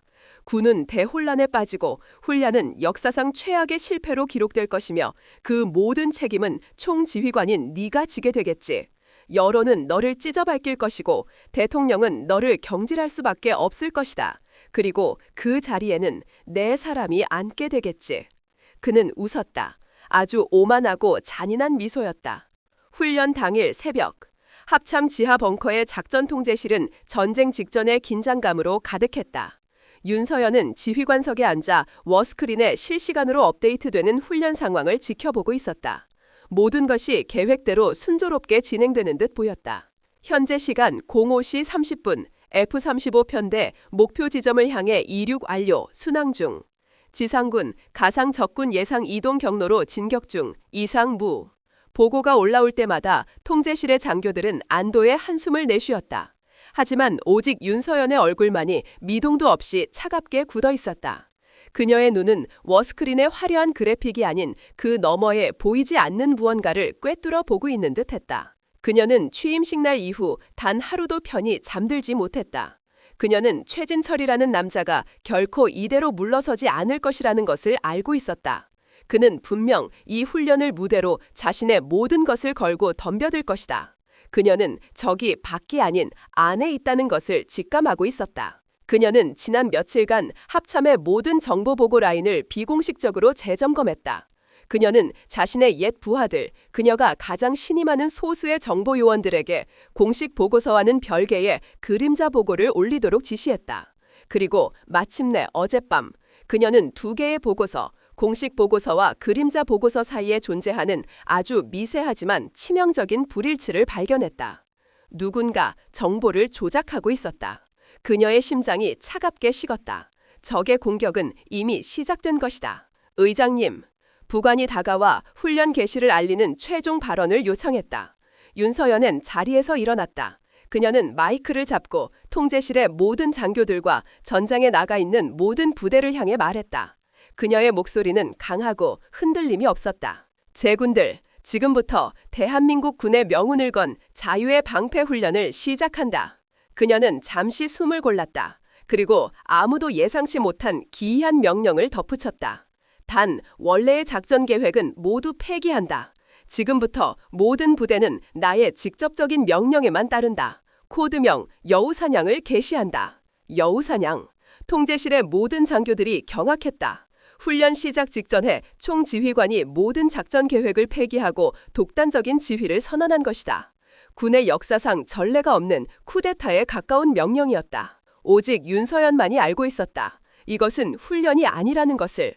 이것은 군 내부에 숨어있는 진짜 적, 보이지 않는 여우를 사냥하기 위한 거대한 함정이라는 것을. 그녀는 최진철이 파놓은 함정을 역이용하여 그의 목에 밧줄을 거는 위험한 도박을 시작한 것이다. 이제 주사위는 던져졌다. 그리고 그 판도는 대한민국 군 전체의 명운이었다. 작전 계획을 모두 폐기한다. 윤서연의 폭탄 선언에 합참 지하 벙커는 그야말로 얼어붙었다. 수십 명의 장교들은 숨치는 것조차 잊은 채 자신들의 총지휘관을 바라보았다. 훈련 시작 직전에 모든 계획을 뒤엎는 행위. 그것은 지휘관으로서 스스로의 무능을 인정하거나 혹은 미치지 않고서야 할 수 없는 결정이었다. 의장님, 지금 무슨 말씀이십니까? 계획 없이 어떻게? 작전 본부장이 당황하여 외쳤지만 윤서연은 손을 들어 그의 말을 막았다. 그녀의 눈은 더 이상 부하들을 향해 있지 않았다. 그녀의 눈은 머스크린 너머 이 모든 상황을 어딘가에서 지켜보고 있을 단 한 사람, 최진철을 향해 있었다. 보고 있나, 최진철. 네가 차려놓은 이 화려한 만찬을 내가 어떻게 뒤엎어주는지.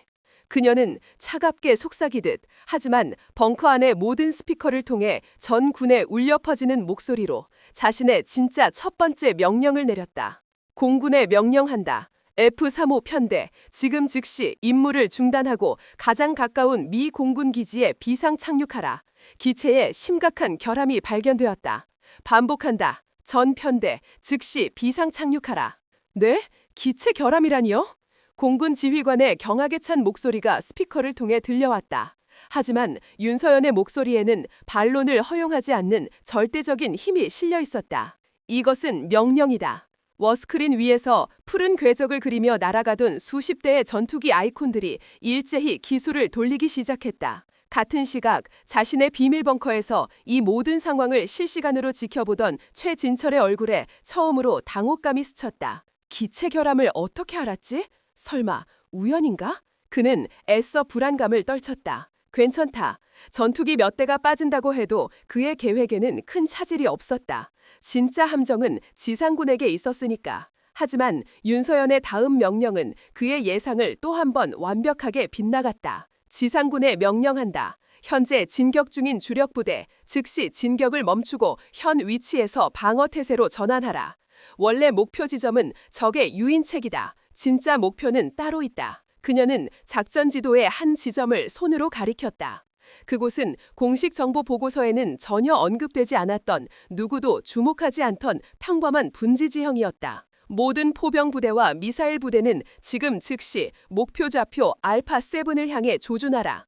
내 명령이 떨어지면 단 한 뼘의 땅도 남기지 말고 초토화시킨다. 하지만 의장님, 그곳은 그냥 텅 빈 분지입니다. 적군이 있다는 첩보도 내 눈에는 보인다. 윤서연이 짧게 대답했다. 그곳에 적의 심장이 숨어 있다. 그녀의 확신에 찬 목소리에 더 이상 아무도 이의를 제기하지 못했다.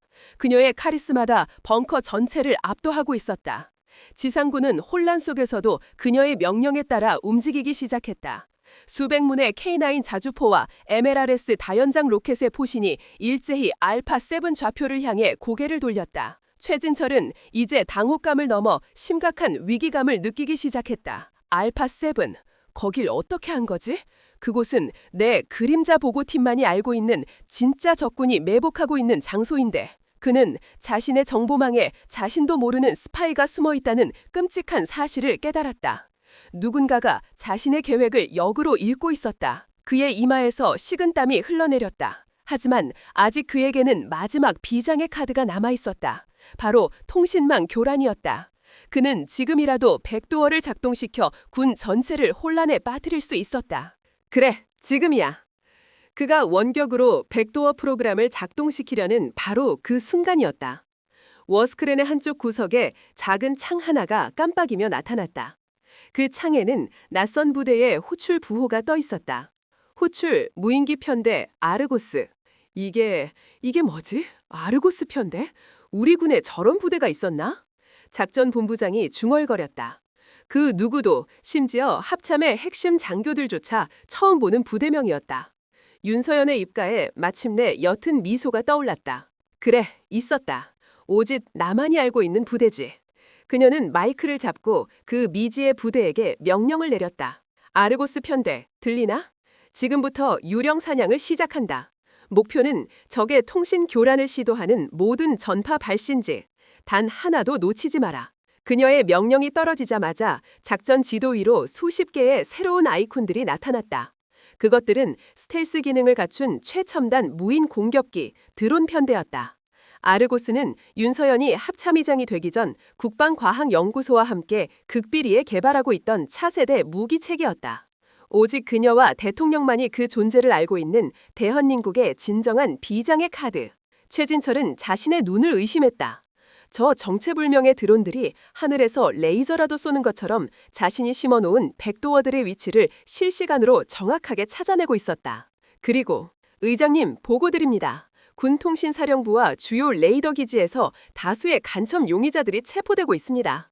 방금 전 정체불명의 공격을 받고 시스템이 마비되었다는 통신장교의 다급한 보고가 이어졌다. 아르고스 편대는 단순히 전파 발신지를 찾아내는 것이 아니었다. 그들은 EMP 공격을 통해 백도어를 물리적으로 파괴하고 동시에 현장에 있던 최진철의 하수인들을 무력화시키고 있었던 것이다. 최진철의 마지막 카드가 허공에서 산산조각 났다. 그는 완전히 패배했다. 그의 모든 계획은 간파당했고 그의 모든 수족들은 잘려나갔다. 그는 이제 어둠 속에 숨은 황제가 아니라 모든 것을 잃고 발가벗겨진 채 도간에 갇힌 쥐신세가 되었다. 윤서연은 이 모든 상황을 지켜보며 마지막 결정타를 날렸다. 전군에 명령한다. 목표 좌표 알파7을 향해 총 공격을 개시하라. 그녀의 명령과 함께 수백 문의 포가 일제히 불을 뿜었다. 과광 하늘이 찢어지고 땅이 울리는 굉음과 함께 수천 발의 포탄과 미사일이 알파7 분지를 향해 날아갔다. 잠시 후 아르고스 드론이 촬영한 실시간 영상이 워스크린에 나타났다. 화면 속 평범한 분지로만 보였던 그곳은 거대한 불지옥으로 변해 있었다. 그리고 그 화염 속에서 위장막 아래 숨어있던 수백 대의 적탱크와 장갑차들이 속수무책으로 폭발하고 있었다. 그녀의 그림자 보고가 정확했던 것이다. 훈련은 역사상 유례없는 대승리로 끝났다. 실패 직전의 위기 상황을 총지휘반의 천재적인 결단과 누구도 몰랐던 비밀 병기를 통해 완벽한 승리로 이끈 전설적인 전투. 윤서연의 이름은 이 알파7 전투와 함께 군의 역사에 신화로 기록될 것이었다. 비밀 벙커 안, 최진철은 텅 빈 눈으로 화면을 바라보고 있었다. 그는 와인잔을 든 채 덜덜 떨고 있었다. 모든 것이 끝났다. 이제 수사의 칼날은 자신의 심장을 향해 날아올 것이다. 하지만 그는 아직 몰랐다. 윤서연이 준비한 진정한 사이다는 이것이 끝이 아니라는 사실을. 그녀는 단순히 이기는 것에 만족하지 않았다. 그녀는 적을 모든 사람이 보는 앞에서 가장 굴욕적인 방법으로 처단하는 것을 원했다. 그녀의 마지막 사냥은 이제 막 시작되려 하고 있었다.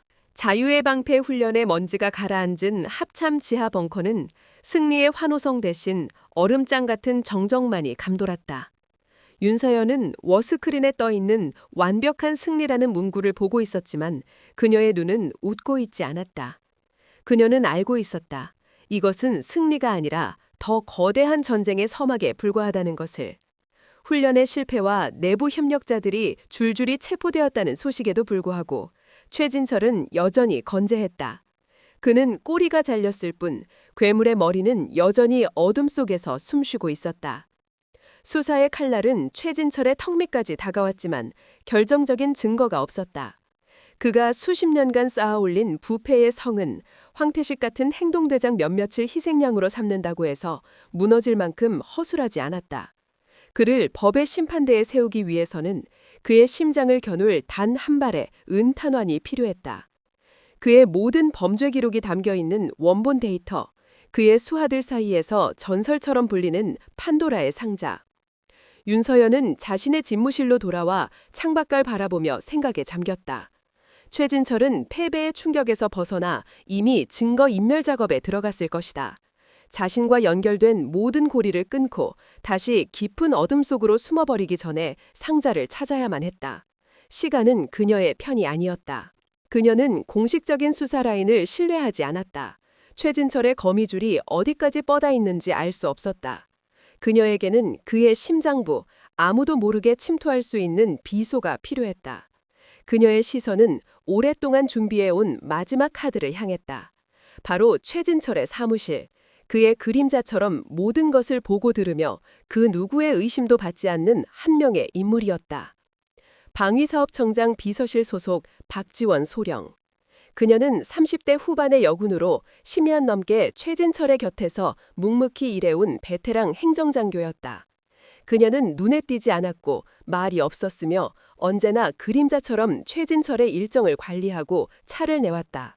최진철에게는 그녀는 그저 편리하고 유능한 가구 같은 존재일 뿐 의심의 대상이 될 수조차 없는 인물이었다. 하지만 최진철은 몰랐다. 그가 가구라고 생각했던 그 여자의 가슴 속에 자신을 향한 깊은 증오의 칼날이 십수년간 갈리고 있었다는 사실을. 박지원의 아버지는 과거 최진철의 첫 번째 방산비리 사건 때 그의 죄를 뒤집어쓰고 불명예 전역을 당한 올곧은 장교였다.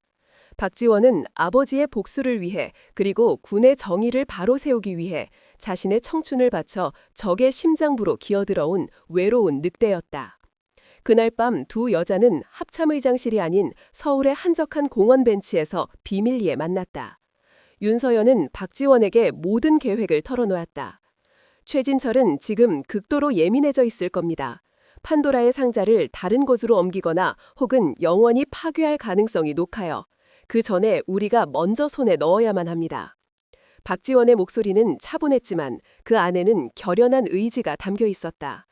상자는 그의 사무실 안에 있습니다. 제가 확인했습니다.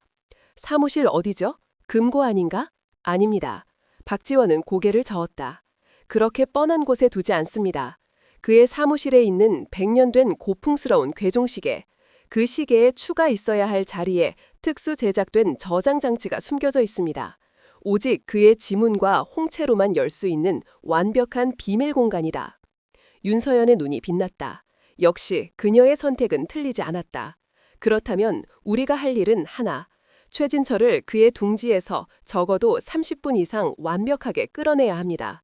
박소령이 상자를 확보할 시간을 벌어야 해요. 다음 날 오후 방위사업청장실. 최진철은 초조하게 방안을 서성이고 있었다. 그는 훈련 실패 이후 쏟아지는 의심의 눈초리를 피하며 겨우 자신의 자리를 지키고 있었다.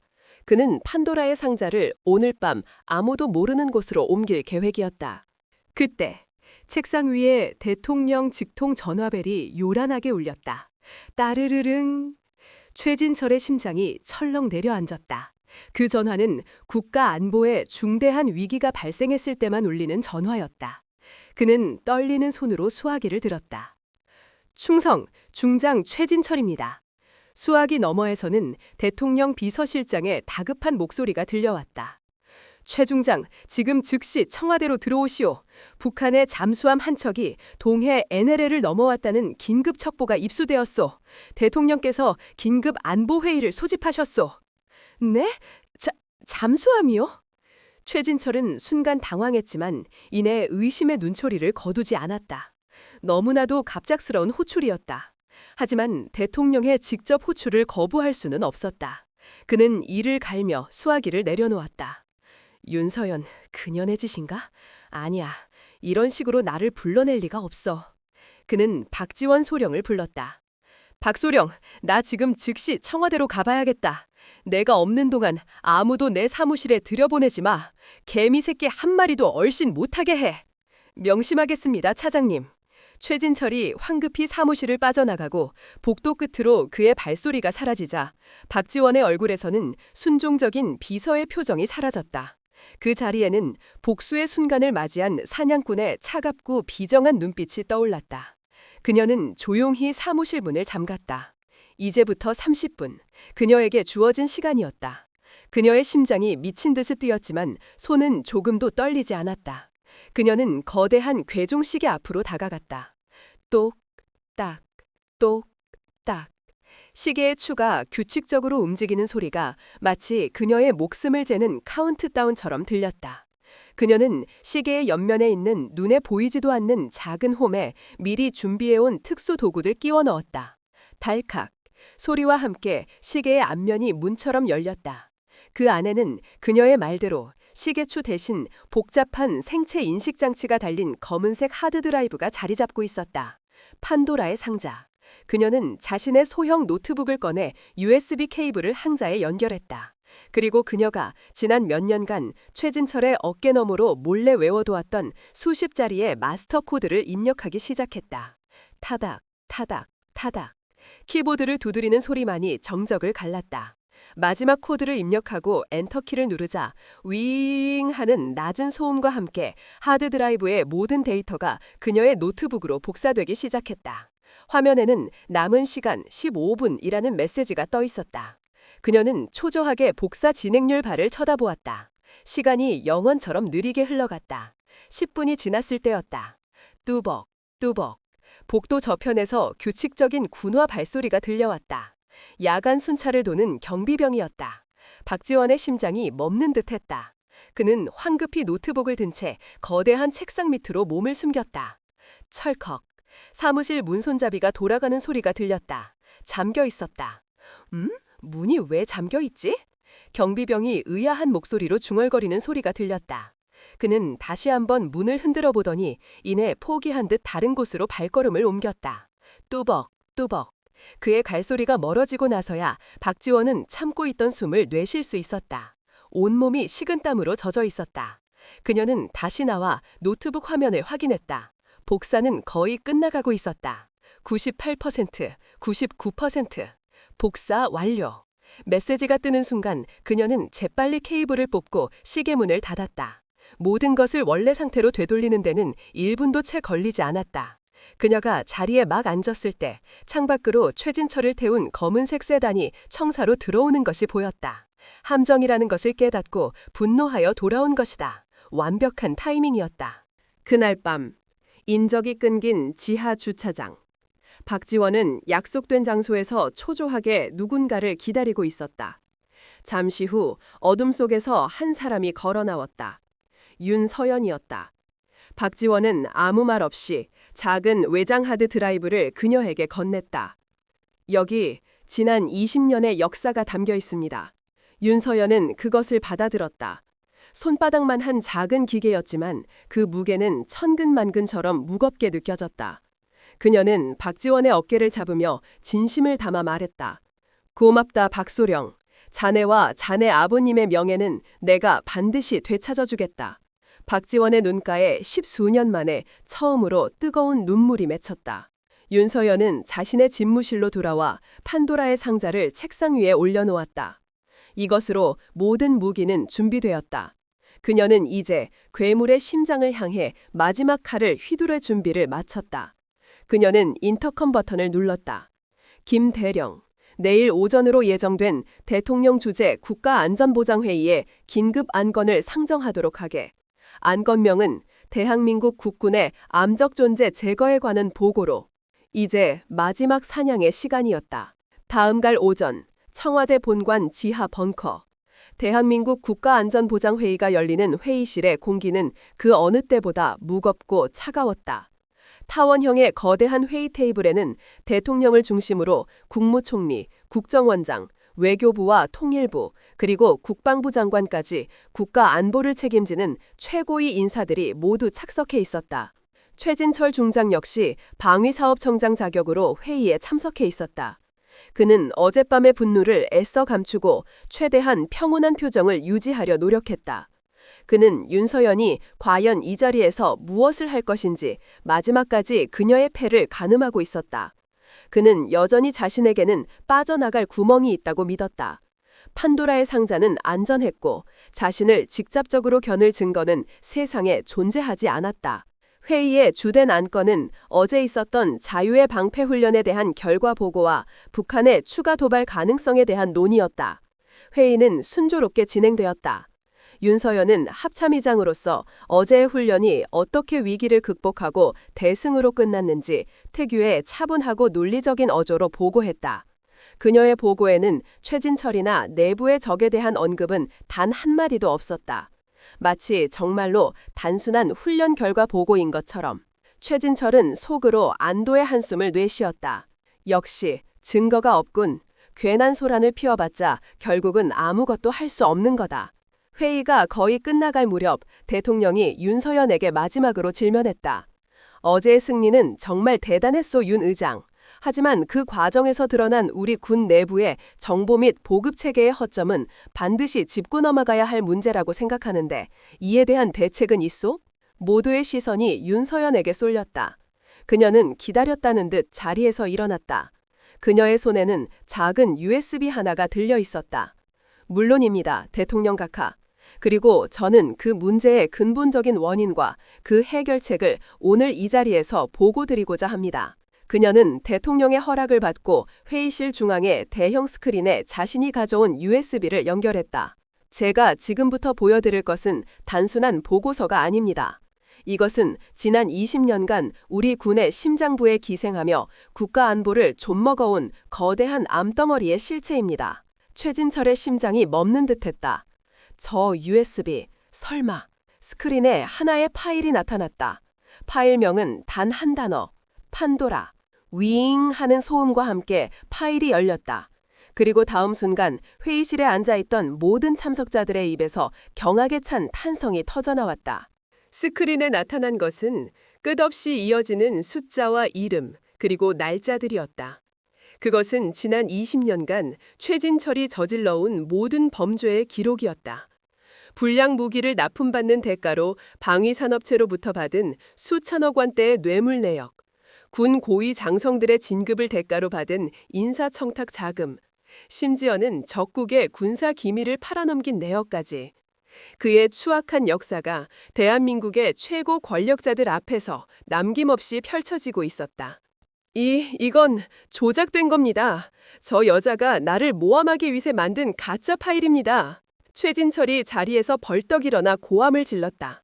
그의 얼굴은 이제 하얗게 질려 있었다.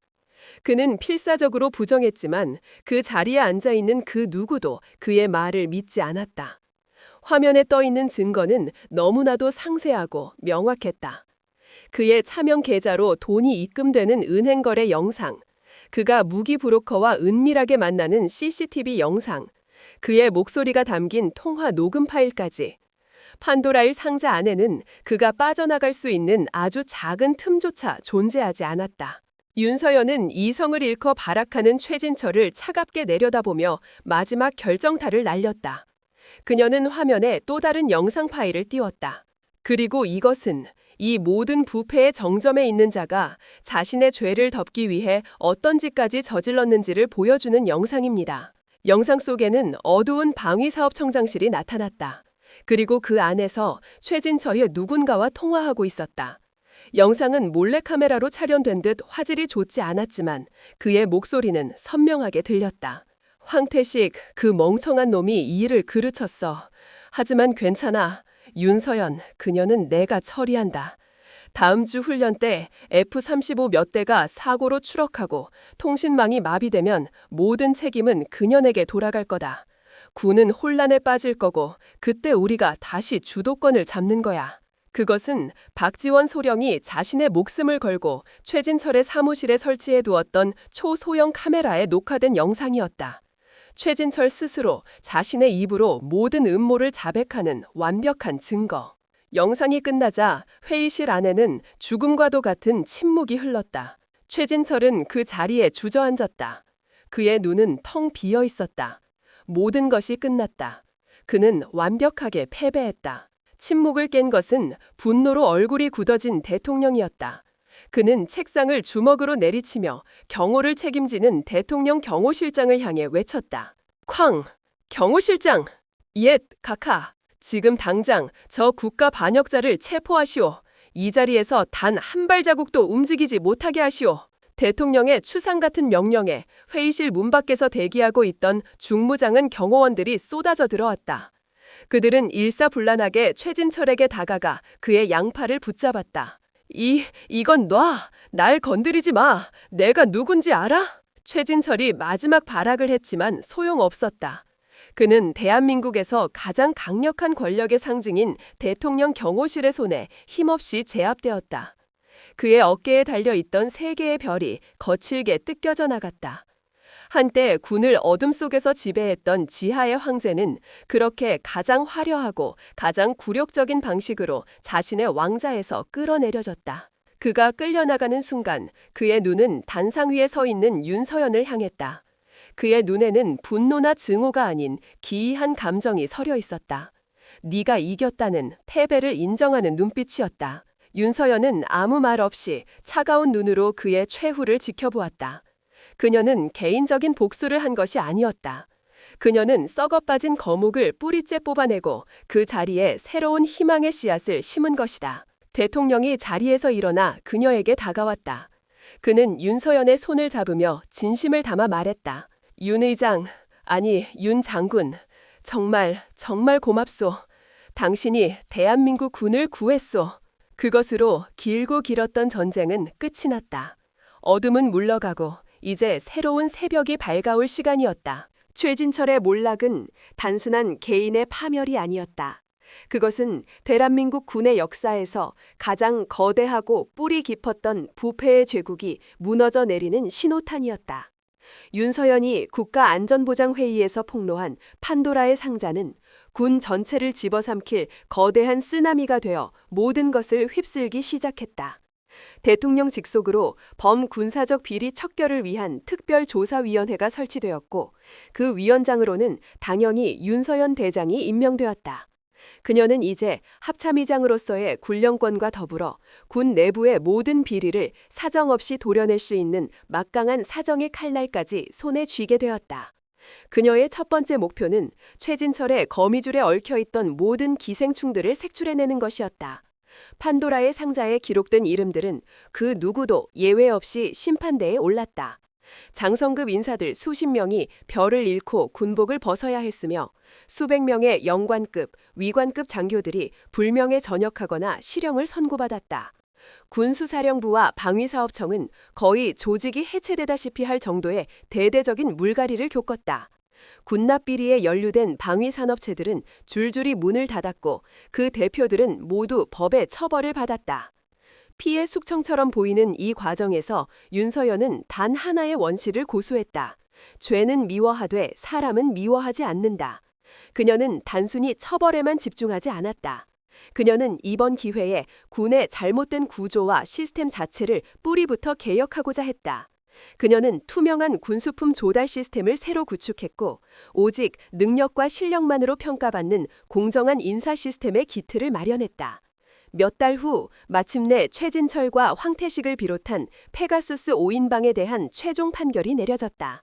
군사법원은 최진철에게 국가반역죄 및 이적행위 등 적용 가능한 모든 죄목을 물어 사형이 폐지된 현행법상 최고형인 무기징역을 선고했다.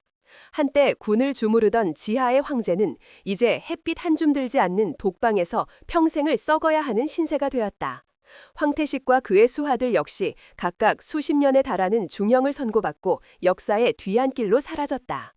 길고 길었던 숙청의 폭풍이 지나가고 대한민국군은 비로소 상처투성이의 몸을 추스르고 새로운 아침을 맞이할 준비를 할 수 있게 되었다. 1년 후 가을, 서해의 한 공군기지 활주로 윤서연 대장은 전망대 위에서 젊은 조종사들이 이제 막 실전 배치된 최신의 스텔스 전투기 KF-21 보라매에 탑승하는 모습을 지켜보고 있었다. 그녀의 옆에는 이제는 그녀의 가장 든든한 오른팔이 된 김대령이 서 있었다. 쾅! 엄청난 굉음과 함께 보라매 전투기들이 차례로 활주로를 박차고 푸른 가을 하늘로 솟구쳐 올랐다. 전투기들은 아름다운 편대를 이루며 눈부신 기동을 선보였다. 그것은 과거 최진철의 손에 놀아나던 불량 부품으로 가득 찬 껍데리뿐인 무기가 아니었다. 투명하고 효율적인 조달 시스템을 통해 국민의 혈세가 한 푼도 낭비되지 않고 만들어진 대한민국 기술력의 결정체였다. 아름답군요. 김 대령이 감탄하며 말했다. 윤서연은 흐뭇한 미소를 지으며 대답했다. 그렇지. 저것이 바로 우리가 지켜야 할 진짜 군의 모습일세. 더 이상 그 누구의 주머니를 채우기 위한 수단이 아닌 오직 조국과 국민을 지키기 위해 존재하는 강철의 날개. 지난 1년간 그녀는 단 하루도 쉬지 않았다. 그녀는 무너진 군을 재건하기 위해 모든 것을 쏟아부었다. 처음에는 그녀의 급진적인 개혁에 반발하는 세력도 많았지만 그녀는 흔들리지 않았다. 그녀의 진심과 압도적인 리더십 앞에 군은 서서히 변하기 시작했다. 병사들의 눈에는 다시 생기가 돌아왔고 장교들은 불필요한 정치 싸움 대신 오직 전투 준비 태세에만 집중할 수 있게 되었다. 군은 마침내 군대다운 모습을 되찾아가고 있었다. 그녀는 문득 페가수스 여단을 떠올렸다. 황태식이 사라진 그곳에는 워게임에서 천재적인 재능을 보였던 젊은 소령이 새로운 여단장으로 부임했다. 그는 윤서연의 개혁 의지를 가장 잘 이해하는 지휘관 중 한 명으로서 페가수스 여단을 과거의 오명을 씻고 최강의 특수부대로 다시 조련하고 있었다. 이제 제 자리를 찾은 것 같습니다. 김 대령의 말에 윤서연은 고개를 끄덕였다. 그녀의 임기는 이제 얼마 남지 않았다. 그녀는 자신의 역할이 낡고 병든 시대를 끝내고 새로운 시대의 문을 여는 것까지임을 잘 알고 있었다. 이제는 자신이 만들어 놓은 이 새로운 토대 위에서 젊고 유능한 후배들이 마음껏 뛰어놀게 해줄 시간이었다. 그녀는 하늘을 선회하는 보람의 편대를 바라보며 조용히 을조렸다. 이제 시작일 뿐이야. 이제 시작. 그녀의 눈은 더 높은 하늘, 더 먼 미래를 보고 있었다. 한 개비의 담배가 거대한 숲을 불태울 수 있습니다. 한 번의 모욕적인 행동이 썩어빠진 거대한 제국 전체를 불태우는 도화선이 될 수도 있습니다. 오늘 윤서연 대장의 이야기는 우리에게 많은 것을 생각하게 합니다. 우리는 종종 거대한 시스템과 그 안에 도사린 부조리 앞에서 한 개인의 힘이 얼마나 하찮은지를 느끼며 좌절하고 침묵하곤 합니다. 하지만 그녀는 보여주었습니다. 자신의 모든 것을 걸고 불의에 맞서는 한 사람의 용기가 세상을 어떻게 바꿀 수 있는지를 말입니다. 특히 그녀의 분노가 폭발했던 지점은 단순히 비리를 목격했을 때가 아니었습니다. 한 명의 군인으로서, 한 명의 인간으로서의 존엄성이 가장 잔인하고 비열한 방식으로 짓밟혔을 때였습니다. 이 이야기는 우리에게 묻고 있습니다. 당신의 명예와 존엄이 공격당했을 때 당신은 침묵할 것입니까? 아니면 맞서 싸울 것입니까? 정의는 때로 더디게 올 수 있습니다. 하지만 포기하지 않는 한 반드시 온다는 믿음, 그리고 그 어떤 어둠도 스스로 빛을 내는 한 사람의 의지를 이길 수 없다는 희망. 윤서연의 이야기는 바로 그 희망에 대한 증거입니다. 청취자 여러분, 만약 여러분이 윤서연이었다면 황태식의 그 모욕적인 담뱃불 앞에서 어떤 선택을 하셨을 것 같습니까? 아니, 어쩌면 우리는 이미 우리 삶의 현장에서 크고 작은 황태식들을 마주하고 있는지도 모릅니다. 여러분의 생각은 어떠신가요? 사이다처럼 시원했던 여러분의 감상과 여러분의 삶 속에서 겪었던 불의에 대한 경험을 댓글로 공유해주세요. 여러분의 용기 있는 목소리 하나하나가 세상을 바꾸는 또 다른 판도라의 상자가 될 수 있습니다. 지금까지 들어주셔서 감사합니다.